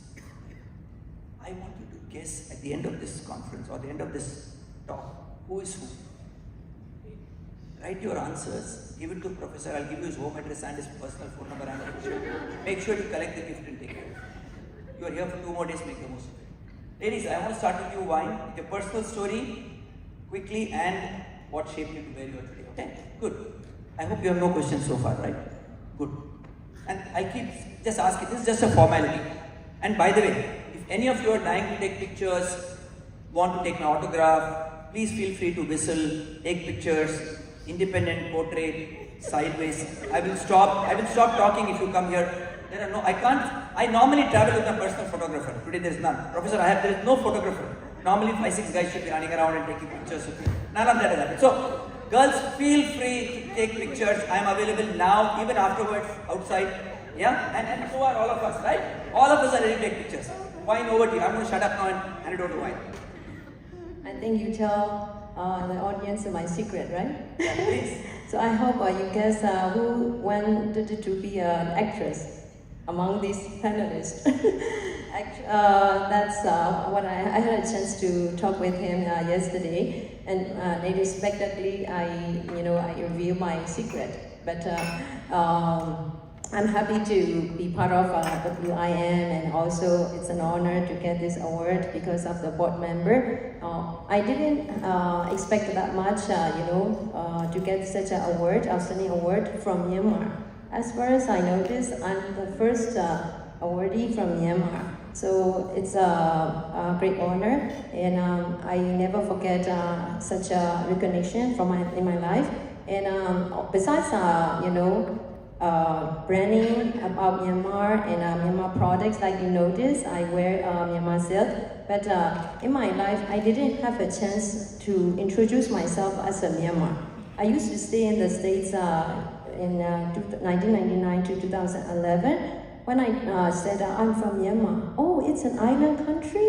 I said, no, it's a big country with more than 55 million. And it's next to Thailand. Oh, we know Thailand. Oh, they know Thailand, but they don't know about Myanmar. So I feel so sad at the time. But fortunately, because of politician and because of situation, our country become more popular. And until now, I think most of you heard about our country and political situation, not stable yet, but getting better. I wonder how many of you have visited Myanmar? Please kindly raise your hand. Oh, not bad. I'm glad at least some of you, have visited and about Myanmar. So I'm trying to invite board members to visit Myanmar again. Because we are very discouraged about the situation. We people are, kind of fighting each other. That's why instead of introducing myself, I want to introduce a little bit about Myanmar. But if I say something wrong, I have a very high political risk and, life-threatening, when I go back to Myanmar. That's why I don't want to mention a lot, but please kindly understand, the situation, and I'm really privileged to get this award. Thank you. Thank you very much. Personal story, a situation that you believe has shaped you to where you are today. Fatima. My name is Mrs. Fatukine Jau. You can call Fatima Senegal. I was a mathematics professor before business. In business, my goal is to promote the empowerment of women enterprises. And my company is a building company and networking and cleaning company. And now I would like to go to industry to process this bag, biodegradable bag, by cassava and corn in Senegal. My second is to open an institute of intelligence artificial, and I have another project for building social housing for young people going in the sea, on the sea, to go to Europe. It is a bad immigration. I have also social activity.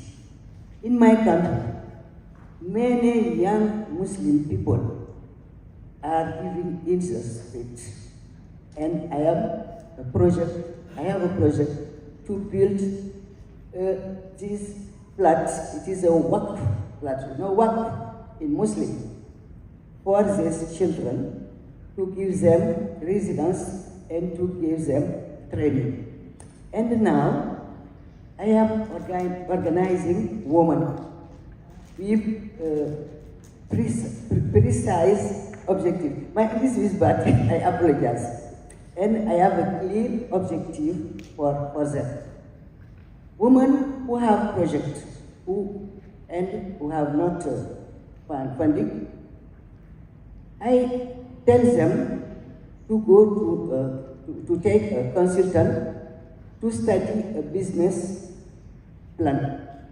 Women who have not ideas, I tell them to go to seek an ideas for their undertaking. And I help them, I accompany them to submit to financial institutions. And the woman, regarding the empowerment of women, I see a woman who are drying fish on the ground with wood and with lot of smoke and nuisance. For this woman, I tell them to go to uniform, uniform. And uniform gives them equipment to dry their fish, to save her time, to make research and to sell a lot of, so that over trader come to Senegal to buy his product. Women who are pending seeds to have a millet flour, I help them to have equipment to process seeds to have a millet flour. And with millet flour, they make couscous. Couscous, Morocco couscous, Senegal couscous, to prepare meat.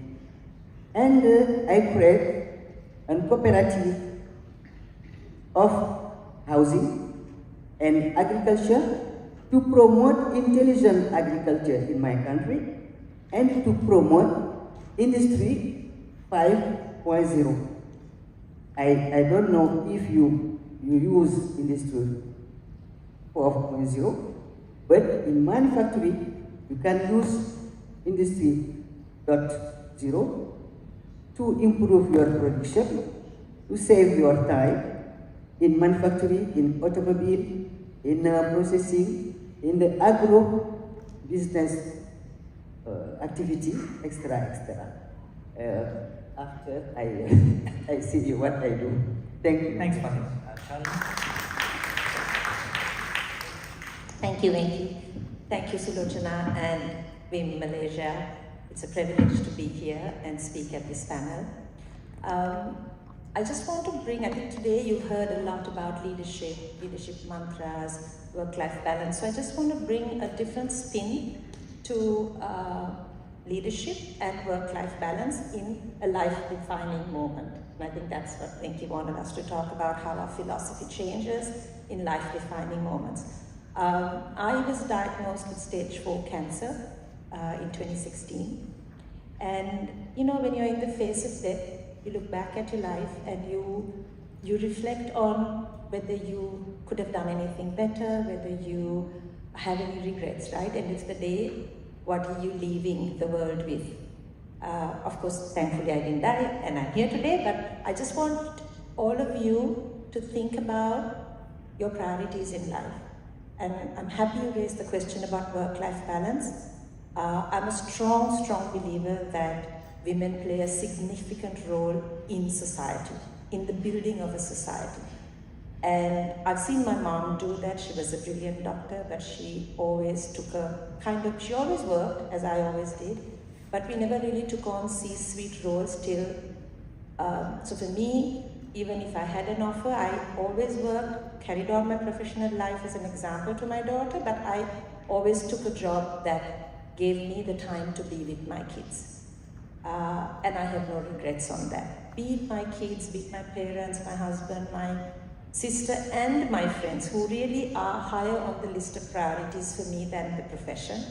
When I look back at that life-defining moment, I was so happy that I had given to something bigger than myself throughout my life.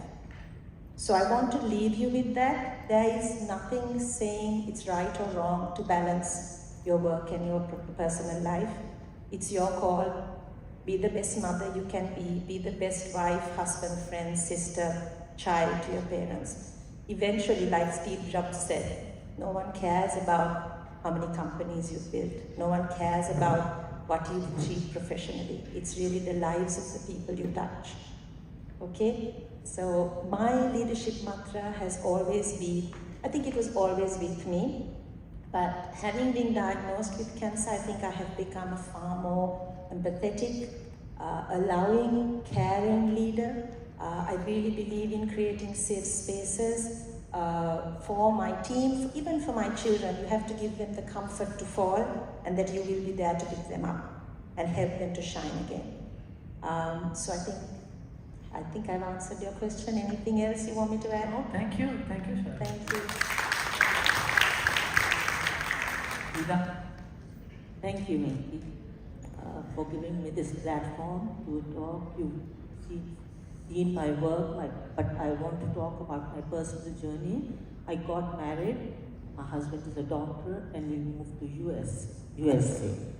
But slowly over many years, it started to bother me that, in US, you just look up, you don't look down. Then I had my first doctor, and I started to plan that, we will go back to our country so that we can serve our country. And my husband, with his training and his education in USA, I wanted him to transform that and train the doctors in Pakistan.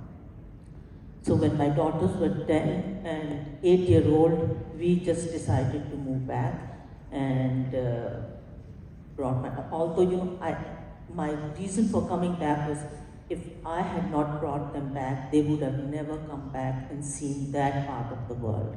So now they are married, they are educated, they went to college abroad, and they are very happy. But I think they are better people, they have made them better human beings, and that's what I'm very proud of them.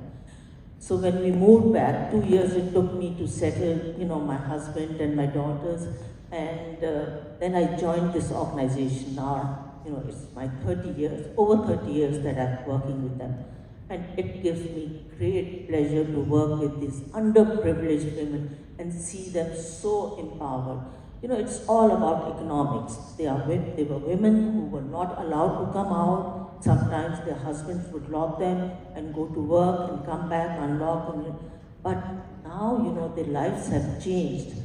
That, they're allowed to come out, they're allowed to work. It's all about economics. They are bringing in supplemental income to their homes, and they get all the respect from their husbands, from their in-laws, especially from their mother-in-law.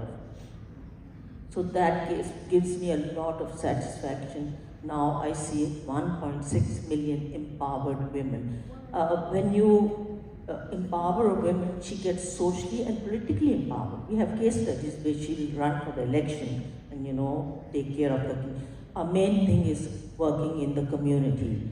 So that gives me a lot of pleasure. And I'm very proud to tell you that this organization called pave is running the largest economic empowerment of women's program.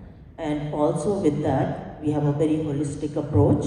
We open up schools at their doorsteps for the children and give them basic health facilities. We've been running mother and child clinics for many years, but now the time has come that we make a hospital for them, a maternal and children's hospital. So it's a very visionary initiative and we've already embarked on them. And it's going to be a state-of-the-art hospital for these underprivileged women. Thank you, thank you.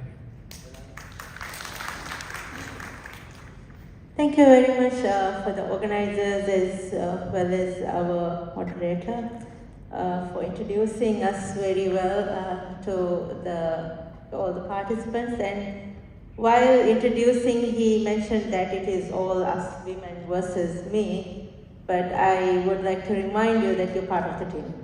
So it's not that you versus us, we are all together here. So going back to answering the question, I'll keep my story very personal. I was a little girl of 14 years in my high school, 8th standard, which I still remember that I used to tell my friends and classmates that I will become a cabinet minister who takes the portfolio for women empowerment. And that was that 14-year-old child. And then at the age of 34 years, I took oath to be the cabinet minister, to be the Gender, Family and Social Services. So I was one of the very young cabinet ministers that our country has seen, and we do have a couple of more very young ministers taking the portfolio, but I'm very proud of the achievement that I have come across. But trust me, the journey wasn't easy. That 14-year-old girl didn't realize the journey could be that bumpy and that challenging. But when you walk through it, you actually realize how much of it, because when I started, I didn't start as a politician, of course. I started as an advocate for the rights of persons with disabilities. Back then, it wasn't much of a topic that people talk about. And I chose to study disability management and came back and started working in the policy making. And I was also running an NGO and a special school for children with disabilities. And that really opened my eyes into a lot of social development work. So from there, I did a lot of media campaigns, advocacy, and then I also stepped into politics, which again, I was very much on TV, which I became quite a known face to the country. So that has its own repercussions too. So one fine day you wake up in the morning and you will read headlines that you wouldn't want to read.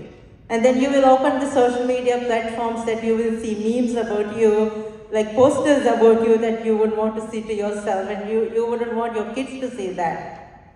But then that is the reality, especially being women and being out there in the public and being very affirmative and being wanting to stand on what you believe in.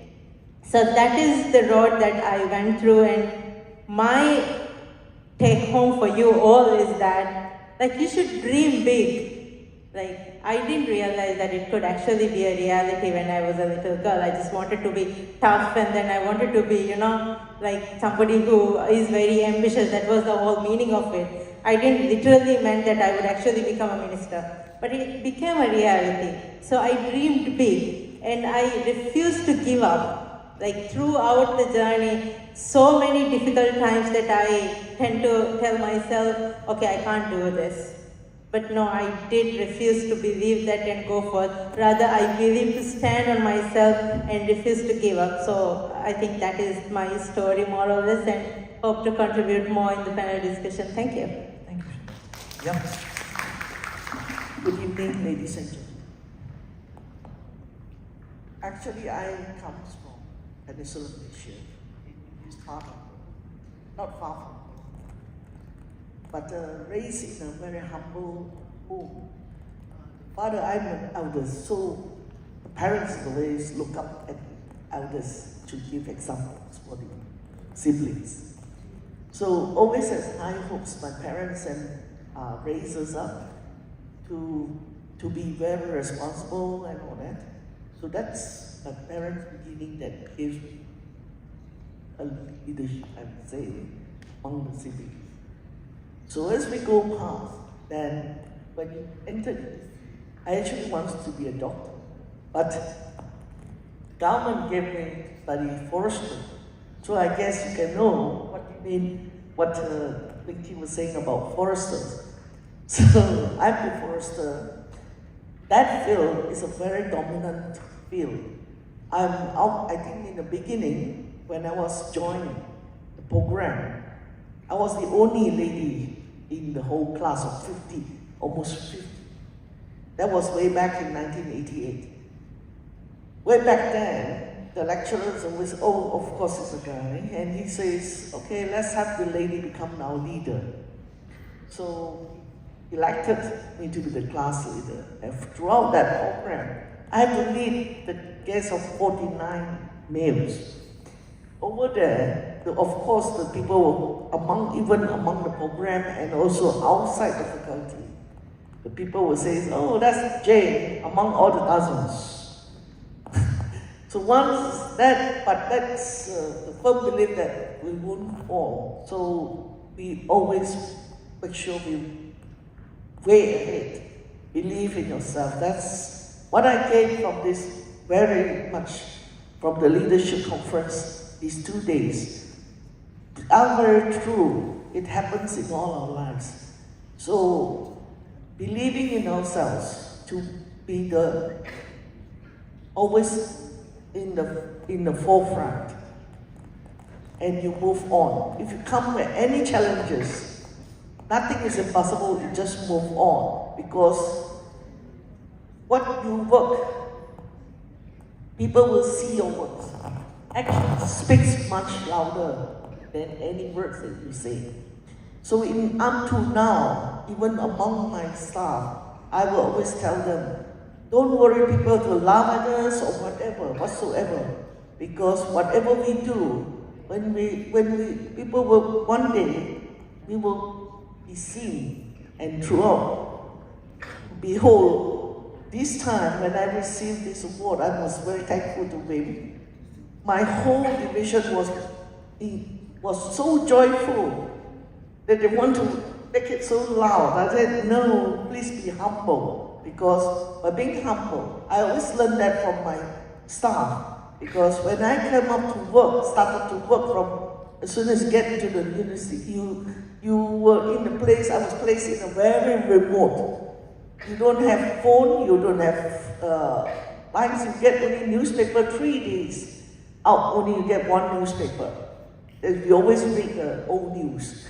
So those remote areas, your staff is the only joy, your relationship with them.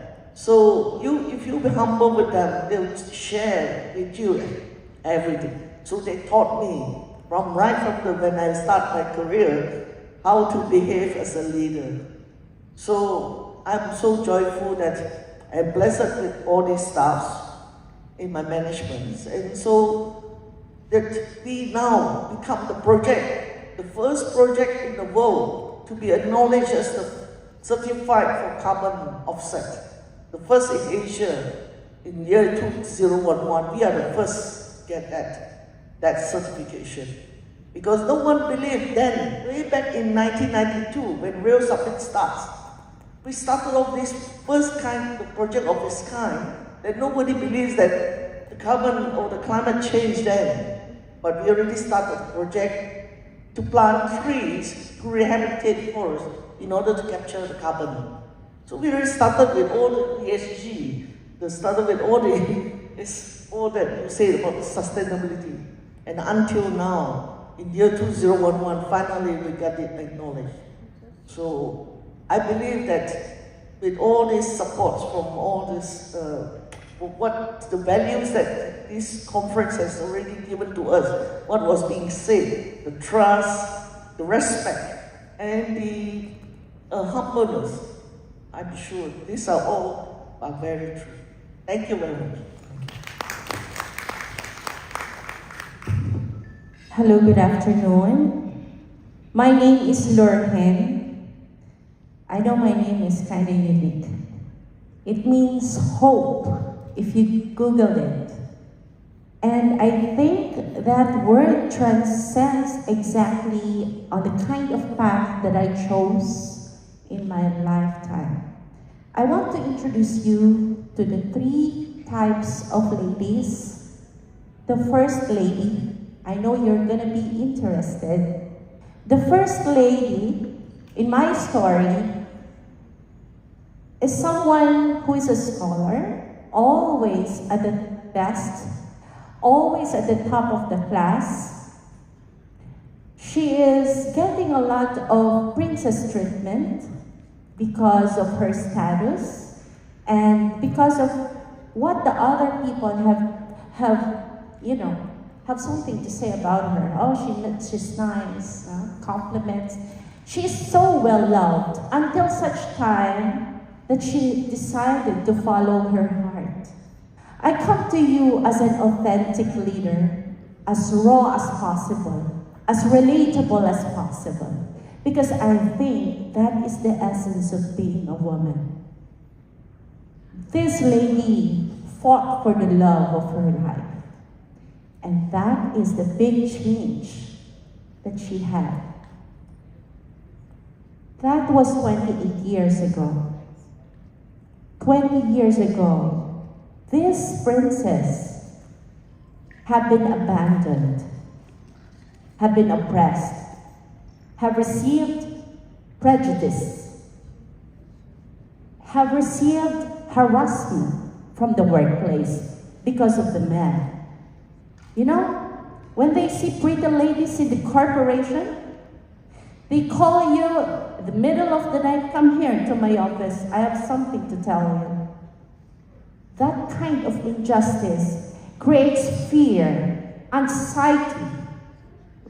This person, this lady become rebellious because she wants to say that, hey, I have an education, I have skills. Don't look at me just like a pretty face. You see, I am a lady with substance.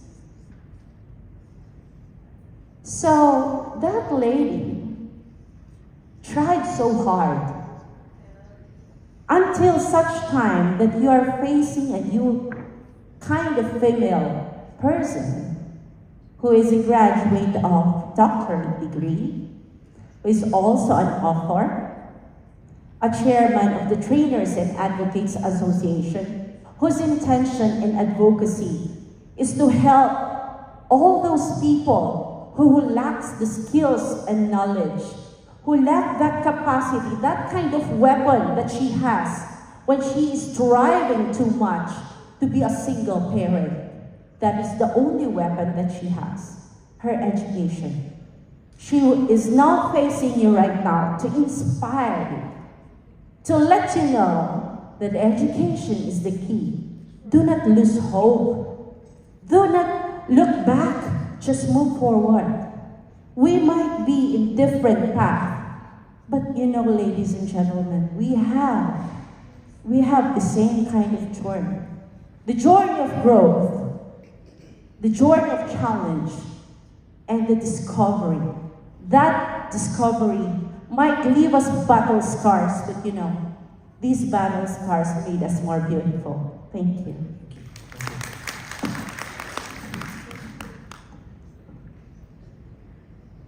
Thank you, Dr. Sulu and the team for inviting me. 2014 was the turning point in my life. All of a sudden, I discovered that my husband was having a motor neuron disease, and maybe 6 to 7 months he was given. I was flying high, everything was fine in my life. Every day I looked, it was just darkness. That changed me. I got involved with the Indira Cancer Trust Fund, where they treat little children who have cancer. Pansago is one of the biggest donors for this. Then I started running an elders home called Metsarana, started in 2015. My biggest project was the prison. I work in the Valigata prison, where 500 inmates is in one ward, no toilets. There are 5 wards. So far, we have renovated completely 2 wards, XYZ. As Shalini says, nobody cares how many companies you build or how rich you are. Nobody cares. But if you do something for the world, for humanity, and also give back something to society, like what Dr. Sulochana does. People will remember you. Nobody cares how much of money you have in the bank. People are not bothered. It's what you do, the love you give, what you give back to society. This I learned from this lesson. Thank you. So, as I was listening to each of you, I was thinking, are you all for real? Truly. It reminds me of Maya Angelou, we all know. She said something very beautifully many years back, of course, phenomenal lady. She said, there will be circumstances that will happen in life. And I'm not quoting her, I'm just paraphrasing, but there will be circumstances that will happen in your life that can change you, but don't let them reduce it. It's a very, very powerful line. Go back and read exactly what she said. That's more powerful than the way I'm saying it. I think all of you are stellar examples of, if Sulochana could have a gallery of women in management pillars, you would maybe at some point of time we will see all of you, whoever has contributed there, phenomenal. I'm going to now kind of speeding up the entire panel discussion a little bit. I'll not ask the same question to all of you, so I'll pick and choose. So, Shalini, I'm going to go with you. Corporate life, you kind of work, and you work for a long time, Shalini and I, people who don't know, we share a common organization to work for. I used to be with Coke for a long time, joined them when they came back to the country. I spent 8 years with them. Shalini still works with them, so very fond memories. Within corporate, the hierarchies and within large organizations, Shalini, what needs to be done more to make it, I wouldn't say easier, to make it facilitative for women to pursue their careers more seriously?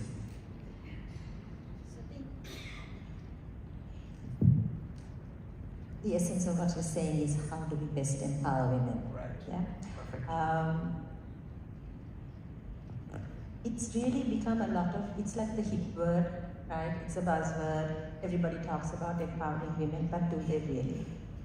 Is that really entrenched in their policy, in their day-to-day life of creating an opportunity for women to thrive? So for me, from what I see, so my career spans from Microsoft. I told you I took very small jobs when my kids were small. And when they were in uni, I said yes to a regional role at Microsoft. And actually that was where I really saw true empowerment. It's an organization that really pushes women to be their best selves. And they do that through providing them the resources, huge learning opportunities, by also supporting them, by giving them the autonomy to make the decisions they need to make, right? And once you do that, you also have to have a safe space to fall.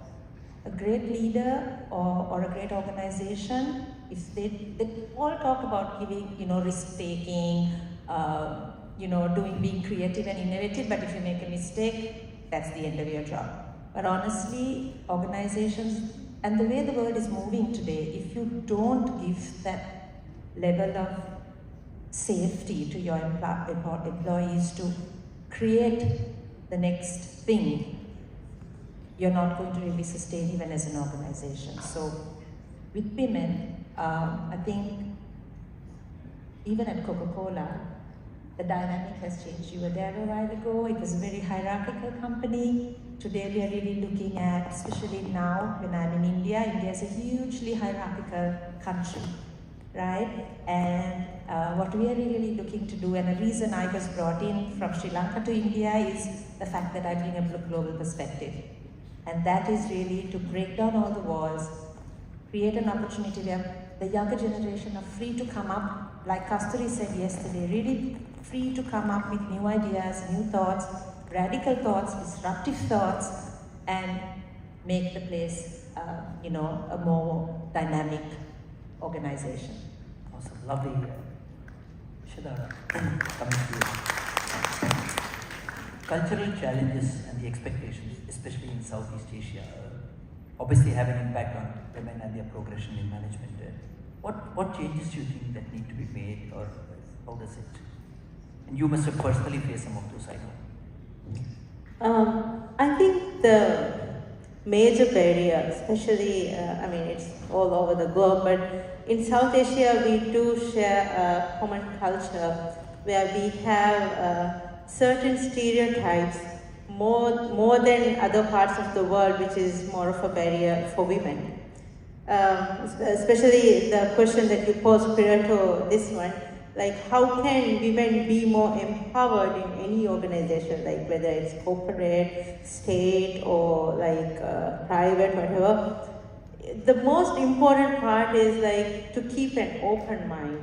Like we, even today, I mean, with so much of development, technology and everything, we tend to keep blanket policies, blanket rules for everyone. Sometimes, you know, it's not the equality, but the equity. Like you might have to be more adaptive to the women to make sure that she gets her rightful place. And it's not you have to be adaptable because it's a woman. It can also be the case of men that you have to be adaptable. So that depends on the situation and circumstances as well. Whereas, especially in South Asia, we do not have such kind of open mindset, like we have a long far road to walk towards, which I think it is high time that we all start speaking in the common language. Like I was commenting to the previous panel over there, like the dialogue should start from us, like as parents, when we shape the minds of our boys and girls. And also it starts from our schooling. Like for ages, if you look at the statistics, it's women who has the majority as educators. But why aren't we able to, you know, educate such mindset is a question to be asked. So I think it's not just, you know, cultural thing. It is something that it has been practiced for a very long time, and then it has become a sort of a social law that we all have to abide by, which needs to be broken. So we all are now talking about building our career, keeping work-life balance, etc. and etc. However, we do keep our backyard as it is. So that needs to change, and it should change from ourselves, from our homes, and then the system follows to change itself. Thank you. Fatima, you want to say that? Someone asked me, Mrs. Fatu, what is the meaning of transformative leadership? I told him that, in my opinion, it is a style of leadership. It is an ability for a woman to influence positively the progression and the development of the member of this group. The transformative woman have to encourage the group, to influence them, and to motivate them to be to access to this objective. It is my opinion, and I would like to receive the opinion of the woman, transformative woman, who are in the group. I forgot to tell you that I met doctor at the UNIDO forum at Bahrain. He is a kind man, and he invited me in Malaysia, and I am here. I am very happy, and I am with my two colleagues, Mrs. Fatou Kine, who is at agribusiness, and Mrs. Jara, who is at metal activity and building and energy. Thank you very much, and I like Malaysia. Wine. How do you think women can impact or make a difference to communities? What role can they play beyond professional responsibilities? Yeah, actually, I was so excited to introduce myself for Anaf, you know, because he asked me, you know, as a first panelist. You know, I am a civil engineer actually, as an elder daughter of my family, and I have only one younger sister. So my daddy set up a company, construction company, as a first company, and then no brother, no sons, right? So I come up responsible to become an engineer. So in my life, when I was young, I must be an engineer. So that's I'm trained, and I have to study hard. My mom, pushed me a lot, pushed us a lot, but my sister didn't listen that much. But I'm so, stressful, and I have to listen to become an engineer. Because in our country, to become a doctor, physician, and engineer, it must be an outstanding student. So in the class, I must be a top 10, or when I was at 4th grade, I got a roll 1. So my parents got a dream. Oh, you must be a number 1. Even my daddy is so ambitious, and he named his company, first company, A1 name. So A being first and 1. So we, you could imagine how me and my sister got so much stressful, right, in our whole life. Because of the family, culture, and also society, and also the country situation. So that kind of life I have been, growing up. But luckily, because of the political situation in 1999, and I have a chance to study in the States and stayed there for about 11 years, right? So my mind is really open up, and I have a chance to learn different culture, different religion, especially in California, we have, minorities, and even, in LA, right, I am happy to learn a lot from other Southeast Asia nationalities as well. So they can be successful business and also education in our Castle LA. There are many Indians and Korean, Japanese, right? So they are successful in this, United States. So I got surprised why we people, very few people at the time have a chance to study abroad. And because of my father, right? And me and my sister attended from kindergarten to high school at a girls' school. Can you imagine? And then my life changed dramatically. I was entitled to attend the engineering university where, men dominated, and they thought that we are, like aliens, right? And very few, women, and even though I thought I can be an actress, but when I attended the class, the guys, what they say?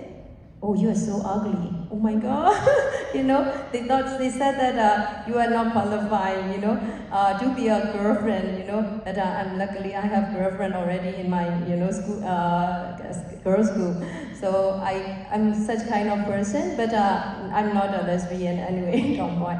So, but when I attended the university, I have such a challenge, in my life, social challenge. And then a couple of years, and I have to, study in the States, and I got married early.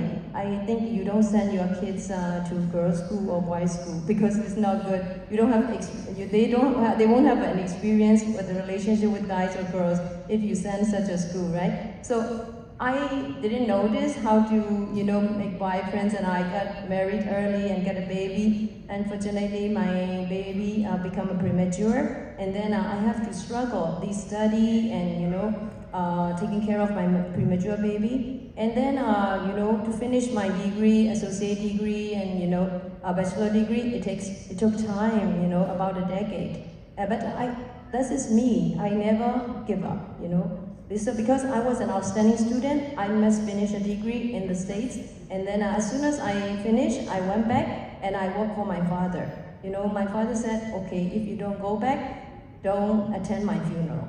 That's the kind of father I have, So, but I'm happy to go back to my country, all the time. I want to stay, even though there's political risk or economic risk, but we family are happy to serve for our country and our people. That's when I post Facebook about my award. You may notice, my Facebook and check, and that kind of family and that kind of person I am.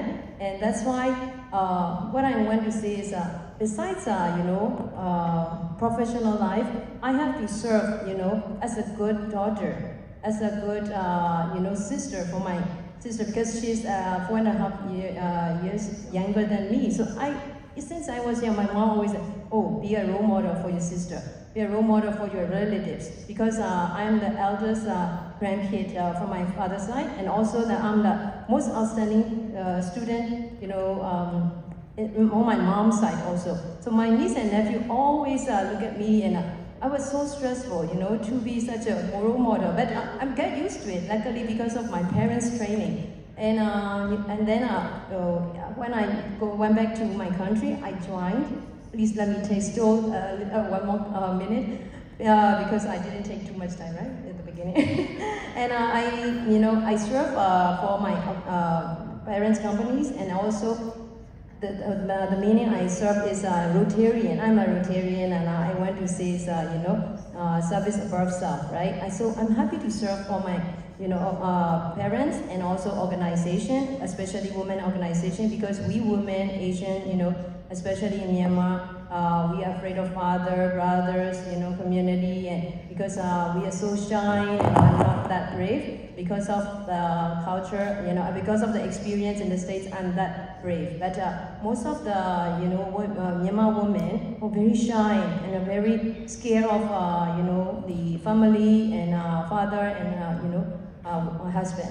There's that kind of community we are staying. But educated people, women like me, because of their experience and because of their education, they're brave enough to transform, all these inferiority and also the culture, and that's the role model. So many women, they are looking at such a woman, so including me. That's why I'm trying to behave, as a role model and as a good, daughter and sister, and maybe not a good a mother as well, yeah. But marriage, I still need to learn about men, so that it's a nice joke, right? But please kindly share your experience as well about a relationship with men, especially. Thank you. Manoj, I know you and I spoke about the service to community. You want to quickly talk about it? Yeah, well, what I think is it's nice to come for this conference, nice to come for many of these kind of events. Thank you so much for organizing. But when we go back, if we can uplift one woman, maybe 10 women, that is what we must take back. From all the knowledge we have got here, we have to give back something. No point getting award after award, getting all the titles, if you don't give back something to society. That we have learned from Dr. Sulu and the team as well. So go back, try to empower one woman. That will be a great success then. Thank you. Thank you. Thank you. I know all of us haven't got opportunity to speak, but I've got labels from 0 Shivan to -2, -4 and all of that. So I understand that. I'm going to do I'm not going to let them bulldoze me into stepping off stage. I'm going to do a quick rapid fire with you, so I'm really sorry. And I know I haven't prepared you for the move, and I want you to tell me, I don't want you to take time to answer it, I want to tell me exactly what comes to me, yeah? And I'll start with you, but the question is the same. If you were not you today, what would you be? If you were not you today, what would you have done? If you were not doing what you are doing today? Okay. Anything more than 5 seconds, I'll move on to the next person. If I'm not... Okay, I'll come back to you. But the question is, if you are not you today, if I am not an IT person, what would I be? So answer could be a magician. Actually, yeah. As I mentioned, right? If -4, I know, yeah. I'm not that kind of person, I will become an actress. That's what you... No, I just give an example. If I'm an IT person, the question is, if I'm not an IT person, if I was not an IT person, what else would I be today? Dancer. Yeah. Dancer, yeah. I told you, I wanted to be an actress. Actress, okay, right? so actress, okay, Fatima?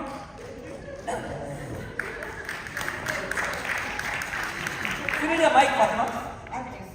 She also wants to be an actress. I think we need a reality check, guys. Okay, Salini. Dancer. Wow, Abida. I'm very happy what I'm doing. Oh, loud applause for this. I love this. Sunara. Exactly what I would say. I love the person I am, but if not, I'll become a doctor. what I am to be. Forrester, and you'll be a Jane. I will still be a Jane. Still looking for the elusive Tarzan. Yes, because my staff has always looked up to me. Good. If I can do it, they would say that they cannot do it. Okay. So if I can do it, they can do it. Good. Lauren. I think I would like to be a wonderful wife, taking care of my family, cooking for my kids. That's what I So want. sweet.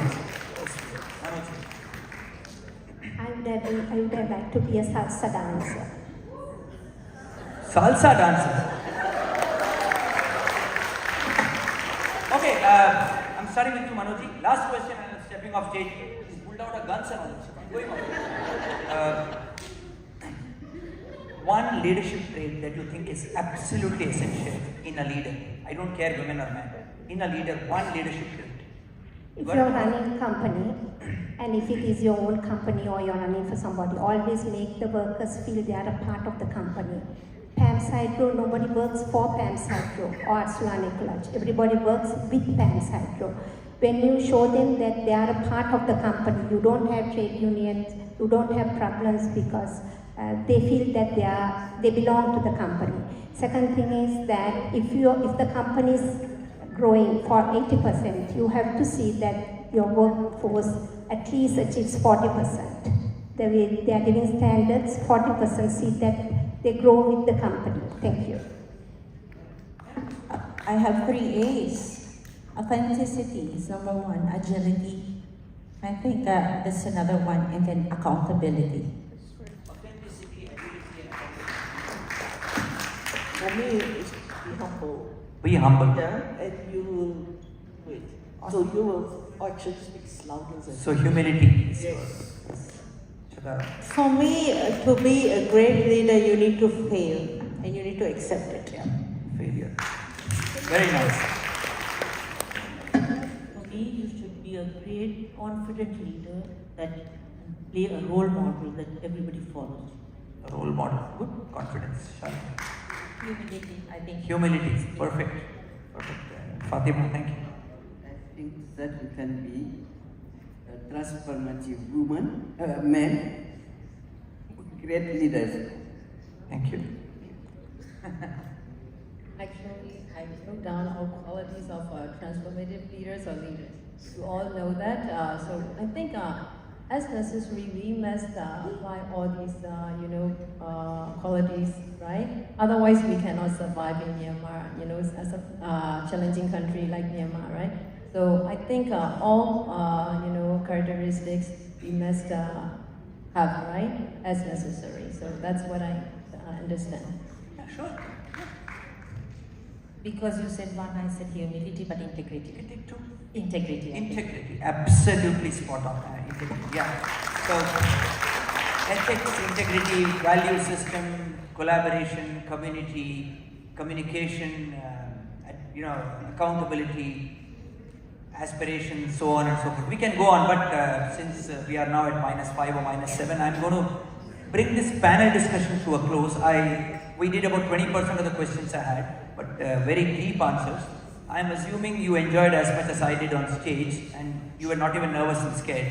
But thank you very much, ladies. Thank you so much for coming on stage. Thank you very much, and thank you, wonderful audience. Put your hands together for the wonderful wine, Fatima, Shalini, Abida, Sadara, Yan, Lauren, and Manoji. Please put your hands together once more. Thank you. Where are the photographers for the group and individual photographs? Come on. Oh, we need a picture on stage. Yeah, the women will be offended. Right, thank you very much. This is inspiring discussion, and to all the inspiring ladies on the stage, together with the inspiring men as well, thank you very much for the wonderful session. And we have a good picture.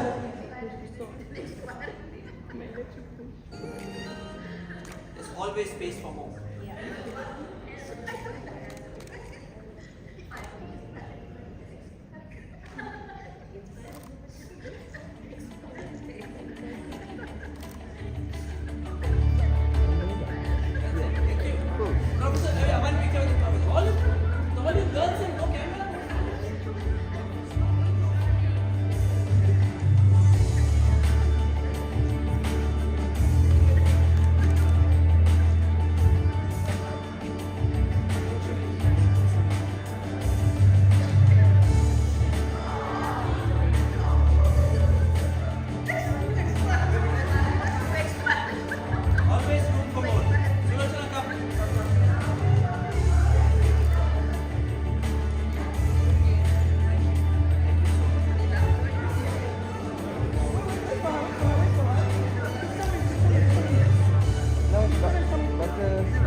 sure. Ladies and gentlemen, as we draw close to the end of this remarkable conference, I'm pleased to invite the organizing chairman of the Women in Management Malaysian Chapters Global Leadership Conference 2024 to the stage to give the vote of thanks.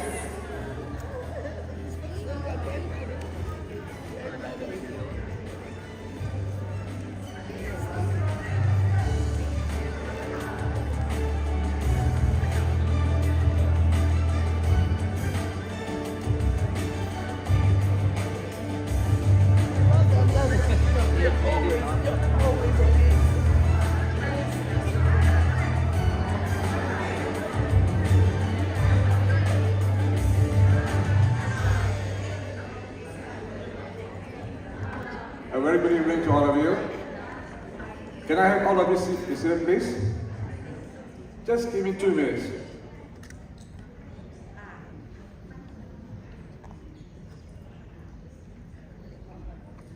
Please be seated. First of all, on behalf of WIM Malaysia Chapter and WIM Sri Lanka and Global, I want to thank all of you. Normally in Malaysia, when you have a conference seminar, by 4:30 the hall is almost empty. Today, it is great that we still have more than half of you in the hall. Fantastic. I think first of all, put a hands to all of you.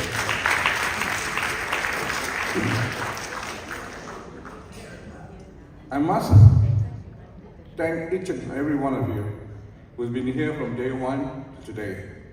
Now, I must, Venki, where are you, Venki? I'm here. Okay. I must correct you. The keynote speakers and the conference was intentionally designed in such a way that we have statistics. We must have statistics. Because without statistics, the panel session would not be delivered in such a way. We wanted facts. Because that's why we wanted to bring in statistics to let people know this is important. This is the real scenario, what's happening out in the field. This is important, no? So we did not design an academic program, but it's a very much hands-on program, no? That is what we intended to do, and that's what we delivered. So on that note, I must, from bottom of my heart, I must thank all the keynote speakers. The moderators have done a fantastic job, but they took more than what was allocated there. No? I think that we will correct that. What we do in future is, when we give 20 minutes, it means 20 minutes. You pass 20 minutes, for 1 second, we switch off the mic. We'll do that. I think that's the best way. Because as leaders, we have to discipline ourselves. We are talking leadership. We must set an example to the others that we will take 20 minutes, we'll do it in 20 minutes. I think that's what it means. No, but nevertheless, you guys have done a fantastic job, moderators. The panelists, you're fabulous. All of you, fabulous. You are just simply awesome and fabulous, no? Because you have really given a substance to the whole 2 days. You know, there's so much to carry back. Don't worry, we don't charge the customer for overweight and all that. No? You did a fantastic job. I think I've heard from people who are attending this conference that there's so much for them to learn. They only reach that 2 days could be accepted in 4 days. You know? But as the chairman of the organizing committee, I must tell you, it wasn't easy for us to put this together. Because for us, it was fun. Funding, you know, we were promised a big sponsorship right from the beginning. Somehow, at the 11th hour, we were not given that. So everything went haywire. But nevertheless, we got together, we put this to 2 days program. No? So I must thank my committee members who are committed with me, who stayed back and make sure that we will not give up and we will go on and get this done. Of course, with a blessing from all the way from Colombo, Sri Lanka. Dr. Lakshana, thank you for pushing it at us. You know, at one point you say, oh, don't give up. Don't give up. Let's do it. And here we are today.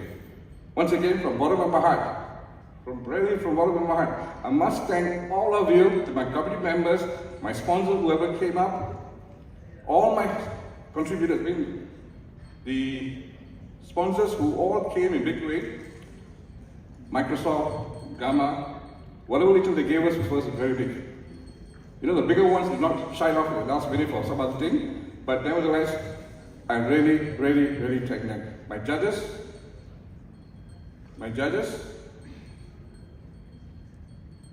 without them, we wouldn't have got that what they call the tedious work of putting the 1996 nominations into perspective. Tomorrow we will know the winners and all that. Of course, I will thank the committee members. Sulakshana, once again, I will keep saying every 5 minutes that honestly, I must tell you this, 2 months from before this, 2 months that started in late August, we almost decided to give up. Honest with you. We were not getting sponsors.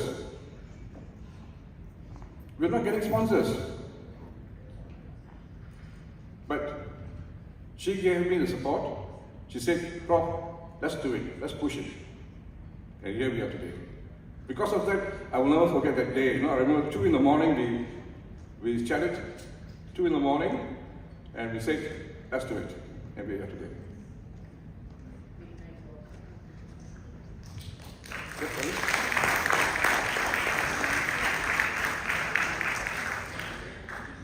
Another savior who actually came and helped us out was University Kuala Lumpur.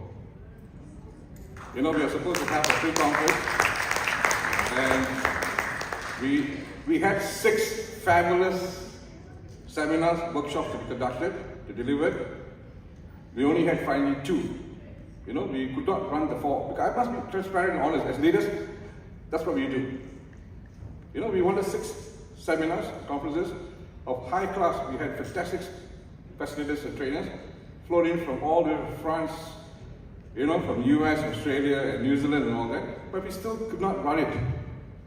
And finally, University Kuala Lumpur helped us out, giving their space to run the 2 seminars there. Thanks to University Kuala Lumpur, thank you very much. But Dream Malaysia chapter is not giving up. We will still run the 6 seminars. I'm going to still run it as, and we know where you went wrong. I will still run it as a seminar. We'll still work with University Kuala Lumpur in a bigger way. I can assure that to University Kuala Lumpur. We'll do that. So we know where we went wrong, but we'll rectify it. Because I felt that as women leaders, who are traveling from far, you're coming from all the way and all that. It's only worthwhile you come and learn. Make your presence felt. That you want to learn and you go back as truly a women leader. I don't say women, I say leader. Because I will correct my standards now. I will not say women, I will say as partners. We all are partners. No longer as women, we all are partners. We will work together to succeed our mission together. On this note, once again, thank you very much to all of you. I'll see you all tomorrow. Be there at the hotel by 6:45. Registration begins registration begins at 6:30. 6:30. We'll start the function at 7. For those of you who want to collect certificates, you collect from the secretary. The secretary certificates are ready for the 2 days conference. For those of you who have registered for the city tour, please be there at the foyer at 7:45. I think 8:45. 8:45. Let me just double confirm. Because there were only 3 more seats left when I checked about half an hour ago.